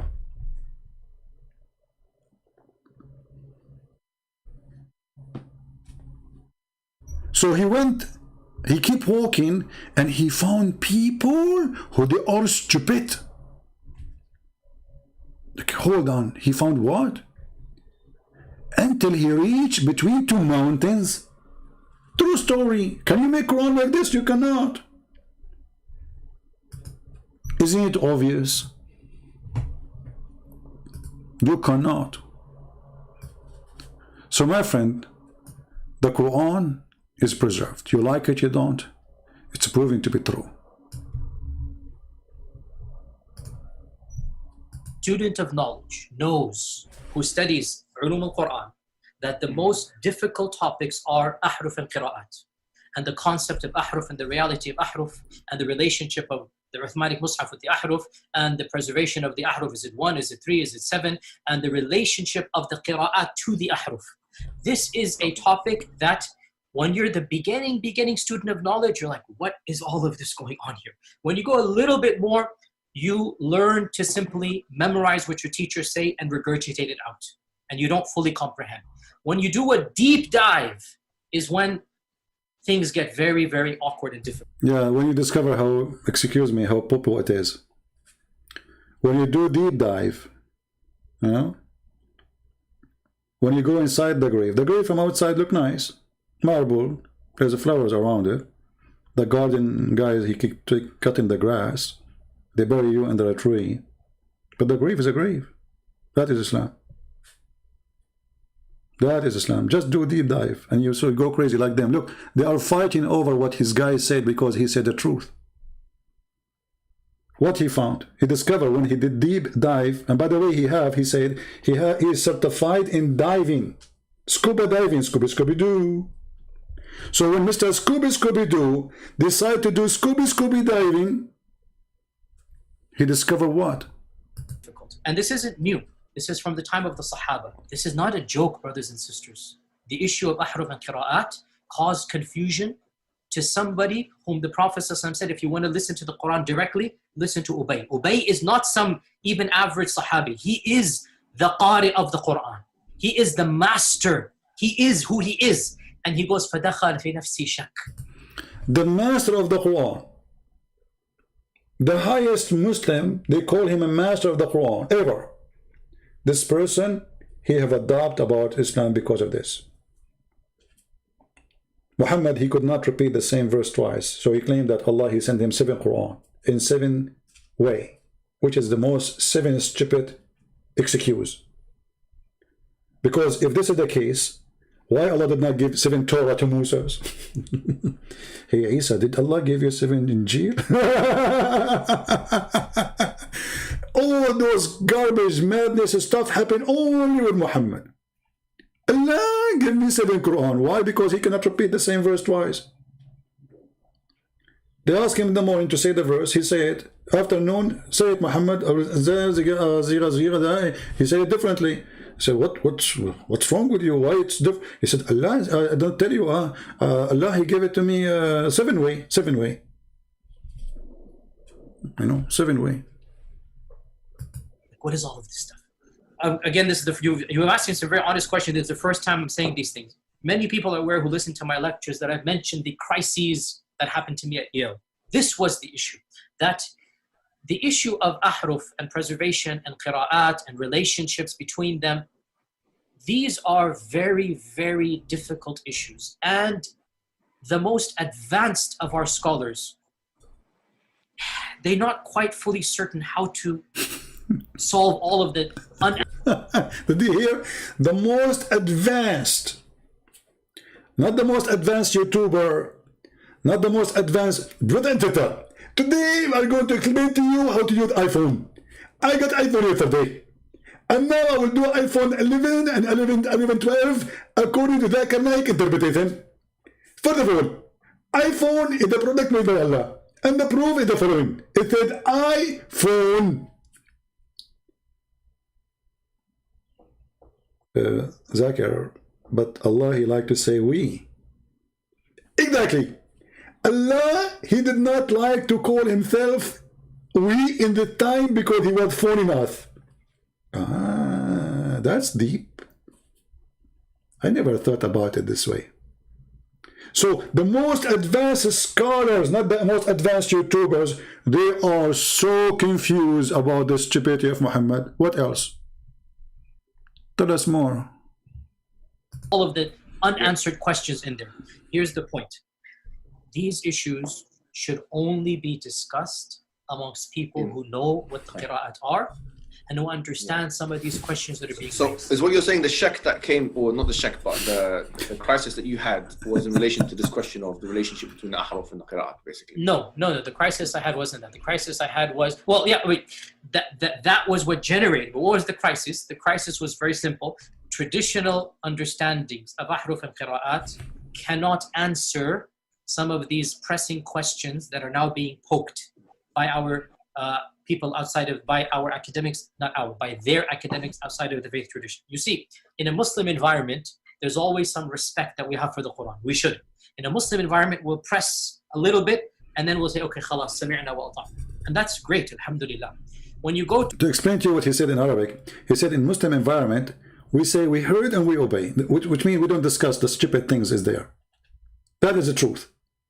In Muslim environment, we don't question the stupidity. We heard and we obey. This is what he said in Arabic. Sami'na wa ata'na. We heard and we obey. But this is in Muslim environment. But if we want the truth, look what will happen. to academia, they don't have that red line. And they're going to just, you know, the famous story of the emperor with no clothes. They're going to just point out, no, that doesn't make any sense. Well, Did you hear what he said? The emperor with no clothes, this is Muhammad. Those people, they are not going, we obey and we heard. And we heard and we obey. And they will not say peace upon him. They will say the emperor is naked. Did you hear Yasir Qadhi? The emperor is, your Muhammad is naked. That's what he said. Your prophet, false prophet Muhammad is naked. No bra, no panty, and no eyelashes no more. All the decoration you put in the top of him is not working. Peace be upon him. Allah praise him. Allah pray for him, not to him. All the madness you put around him to make him holy is naked now. Academia. The striptease club. with no clothes. They're going to just point out, no, that doesn't make any sense. Well, and they're going to just, you know, the famous story of the emperor with no clothes. They're going to just point out, no, that doesn't make any sense. Well, that's not true, and this and that. And they'll bring issues, which I'm not going to mention explicitly, that you know are true because they're in your own books. They're not inventing anything new. They'll bring you riwayat and they'll bring... It's in your own book. They are not bringing something new. It's where? It is in your own books. They are not bringing something new. When he say to you, your own books, it's been written by you, preserved by you, copied by you, and given to us by you. So why you get upset when we read to you what is you gave us? You. So this is the problem with the followers of the yo-yo God, Allah, who keep coming up down every third part of the night, as Muhammad said. Allah, the yo-yo God, he was a yo-yo in the hand of Muhammad. He bring him up, he bring him down. Muhammad, he make a verse, Allah told me about my private part. He used him for his private part, he used him for his zucchini, he used him for food, he used him for anything. Anything Muhammad want to give authority for himself, he said, the yo-yo God in my hand, he said to me this, who dare to discuss? That's it, the yo-yo God says so. And this is what Yasir Qadhi is saying to you. You have a yo-yo God. Because they're in your own books, they're not inventing anything new. They'll bring you riwayat and they'll bring you athar, and then you add to that very well-known issues of, I don't even want to be explicit. And then you bring on top of that makhtutat, and then. And it's very clear to you and to every single very advanced student and specialist that the standard narrative has holes in it. That's what I'm going to say. The standard narrative of Islam has holes. And the Muslim, they ate his face for saying this. If you go on YouTube right now, you will find tens of thousands of Muslims making videos against this guy. Before he said that, he was a scholar. He was the amazing guy. He was the most, he's a friend of Zakir Naik, brother. Zakir Naik, and Zakir Naik now is against him. He just said the truth. And then the guy, in order to fix it, he tried to fix it, but he make it more blind. So he make more videos to... So you Muslims, when you say to me your Quran is preserved, we die laughing. Your God, my friend, he could not even stop a goat from eating the Quran. I mean, forget about Christian prince, the kuffar, they try to corrupt the book of Allah, blah, blah, blah, blah, blah. A goat. A goat. There's a YouTube.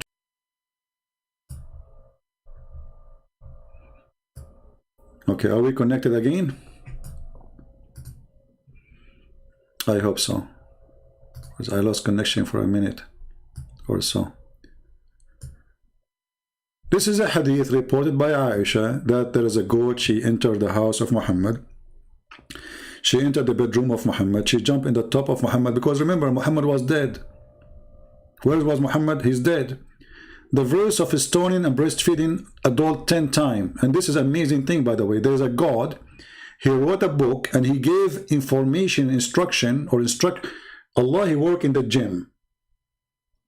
And he is a gym instructor. And today he will teach you, if you are a female, go into the gym. Because you're not allowed to see men in the gym. So you have to feed every man there 10 times from your breast until he is satisfied in 10 different days. So Allah, he made a verse about it. Can you believe there's a book, they call it holy. It says, and the verse of a stoning and of a breastfeeding an adult revealed. Like what? Verse of what?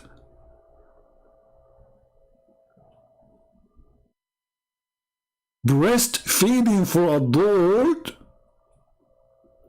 I'm angry. Very angry. Actually, I wanted to open a business in Las Vegas, but I could not find rich people to support my project. I was thinking to make a drive-through breastfeeding for adult. I mean, this is Las Vegas, hello?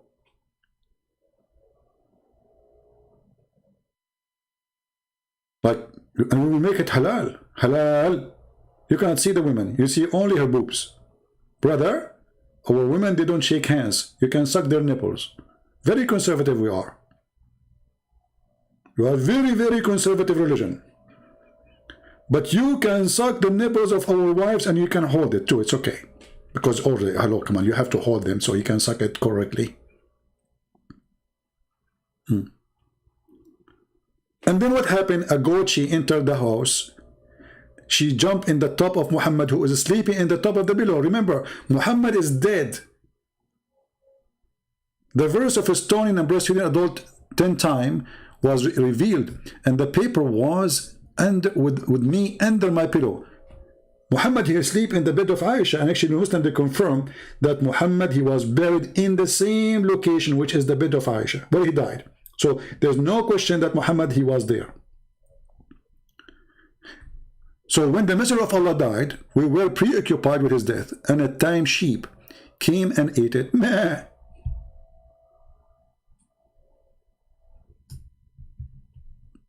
Okay, but how the goat ate it? Muhammad is sleeping and his head in the top of the pillow.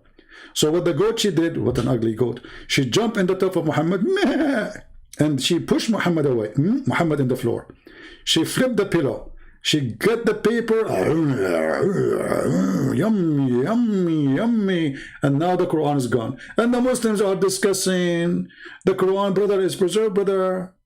You eat it, don't you see? Even a goat ate the Quran. Who is a Muslim? This is a challenge for the Muslims who will watch this video.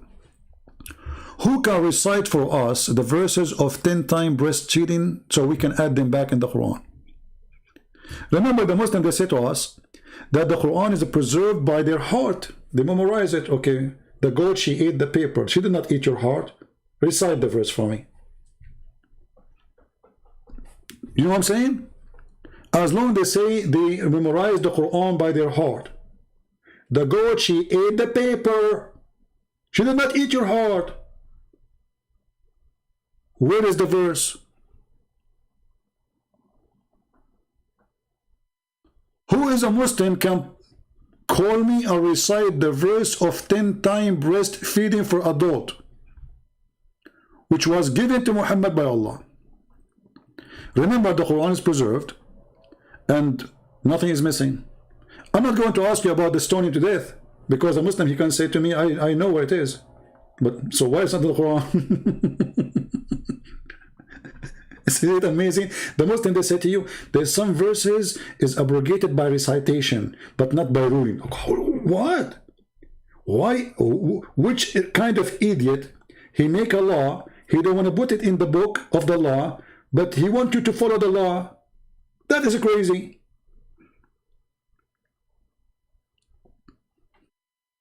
Any Muslim? All right, the video is getting longer, and now we are 3 hours. I will stop. Guys, I decided today to make it short. Only 3 hours. I need to learn how those guys, they can make a video for 15 minutes. Honestly, I want to learn to do that. 15-minute video. How you can do that? You know, like what happened to me, it's like you broke a faucet and the water keep coming, and it take you like 2 hours, 3 hours to fix it, to close it back. Information is keep coming. Oh, but I will try to make it shorter, you know. Maybe like, yeah, tomorrow I think I will make it short. Last time I said I will make it short, it was 5 hours and 30 minutes. It sounds like I am like Allah. I keep my promises.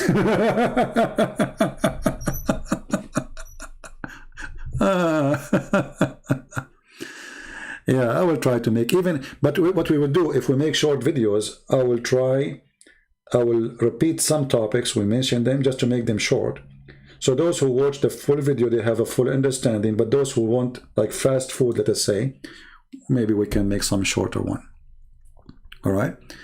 Yeah, you see, because I have a passionate to share the truth, and I cannot stop with the time, even though timing is very comforting for me to make it 15 minutes and go and enjoy the rest of my day doing whatever I want to do. But I prefer to sit, break my back. It's not easy to sit for many hours, you know, on a chair. But I'm doing my best so you guys, you can have in the future, because time will come and Christian Prince will not be here. It's just a matter of time. Maybe today, maybe tomorrow, maybe next year, maybe 10 years, we don't know. But time will come, my friend. And there's nobody can explain to you what we're explaining. Because nobody is brave to say things the truth as it is. Nobody is bold to say things as it is. And if he is, how much he knew. What language he speak. So the Lord, he provide us with some gifts. Knowing, speaking the language of the devil, which is not really his language, it was our language, and he stole it from us, so we can expose his lies. So we will leave those videos behind when one day Christian Prince disappear. And those videos should stay forever by your support and by your help. So download them, share them. As you see, I don't keep my videos because YouTube is the devil sponsoring Islam. Yesterday we showed you the video where a Muslim, he called us animals, but YouTube will not consider it as a hate speech. But if I play his video, they will say this is hate speech.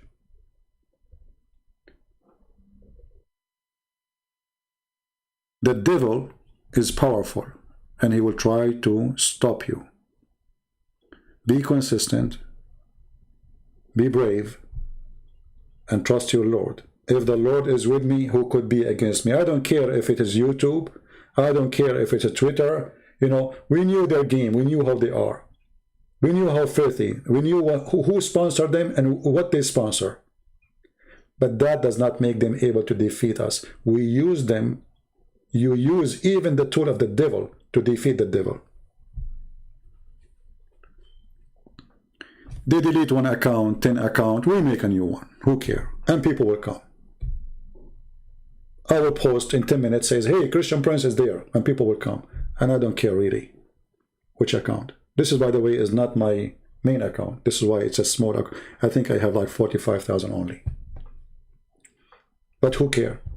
I don't even ask people to subscribe usually, because I am not a person who is here to make a channel. I am a person here to share knowledge. So I want to say thank you all for being here,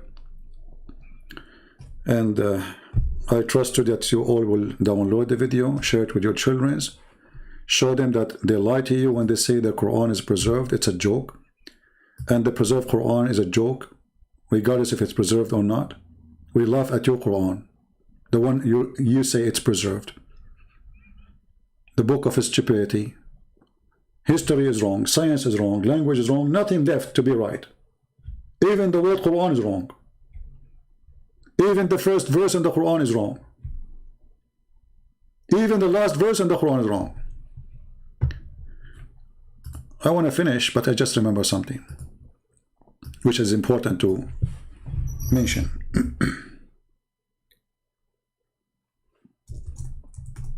Just to show you how Islam is stupid and how the Quran cannot be a book of God.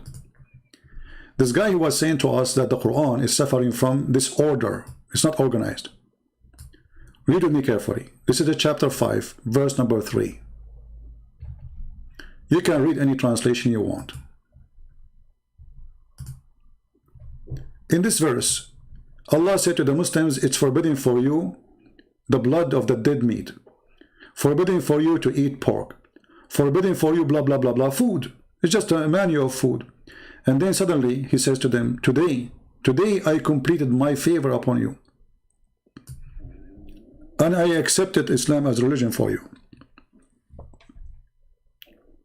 How that can be? Allah, He perfected Islam in chapter 5, verse number 3. And He say word by word, this day, Islam is perfect. So if Islam made perfect in this day, so why keep giving us more verses? You know what I mean? This verse should be the last verse in the Quran. The author is closing the book. The author, Jesus in the cross, he says today is completed. Correct? That is in the cross. This is the first stage as Jesus alive in the earth, and then he will be resurrected. This is the second stage. So today is complete. Everything is complete. The first stage. I promise you to come back. I came back to you. I told you I will be crucified. I told you that you would deny me 3 times. I told you who was going to deliver me. I told you what you will do to me. And everything I said to you happened. Perfect, complete. This verse must be the last verse in the Quran. And if it's the last verse, who put it here? And how you put it there, because you just made a big mistake. This doesn't make sense. You just destroyed the book. Because if we follow the book, and what the book is saying, that today I perfected Islam to you, completed my favor upon you. That means all the verses after are a joke. Because we do not need them. From here and before is Islam. The perfected Islam. After that is somebody adding things. How we can solve this problem? The answer is very simple. This is a stupid book. And there's no prophet who wrote it. And those are people who they are after Muhammad, God knows when. They start putting things together, claiming that Muhammad said so, Allah said so. But if Allah he said so, how Allah can be a fool and he say such a thing in a chapter? And look, even the chapter is about Jesus. Al-Ma'idah. Al-Ma'idah means the table, which is supposedly Allah he sent to Jesus. Jesus said to Allah, hey Allah, my disciples don't believe me. Can you send me? Because they asked me for a buffet. Okay, and they said to me, if your God is true, let him send us a buffet. Okay, so Allah, can you send me a buffet? And then Allah, he sent him 7 sandwiches. In every sandwich there's a whale. I'm not saying that, I can show the reference. So the chapter is about Jesus, and then you say to me, today I perfected Islam for you. And the verse saying, today I forbid you from eating swine. This is perfect Islam now. A sandwich. What is the connection?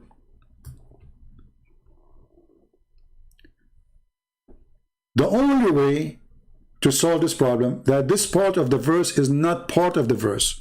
And it's not even part of this chapter. It's not even part of that date. This is, as you see, a stupid cult. Nothing makes sense.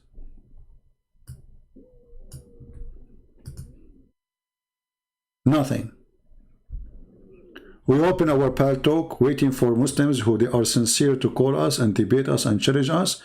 As you see, none of them did. So I'm going to close my Pal Talk. And now I want to say to you guys, thank you very much. I'm almost done. And when I say almost done, it means we have only 1 hour left. Okay? I'm almost done. Yeah, let me see. Do I remember anything else I want to add? No, it's enough for today. I think it's enough. Too much headache. Right? Too much headache. Anyway, may the Lord bless you all. We pray for the Muslims. We pray for everybody. We pray for the Hindus, for the Christians, for the Jews, for everybody who needs Jesus. We pray to the Lord, to the Messiah, that the Lord will forgive us for our sin. We are sinners, and we confess our sin to you. We are not proud of it, but we are sinners.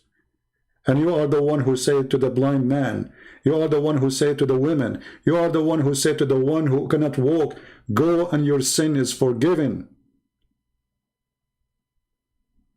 We say to the Lord, say to those people, your sin is forgiven. Forgive them, Lord, and let them repent and come to you. Let the Muslims come to Jesus and see the truth, that he is the truth, he is the light, he is the Alpha and the Omega, and I am the resurrection, he said. If you are seeking resurrection, Muslims, Jesus is the one who will resurrect you. Face it. His name is holy.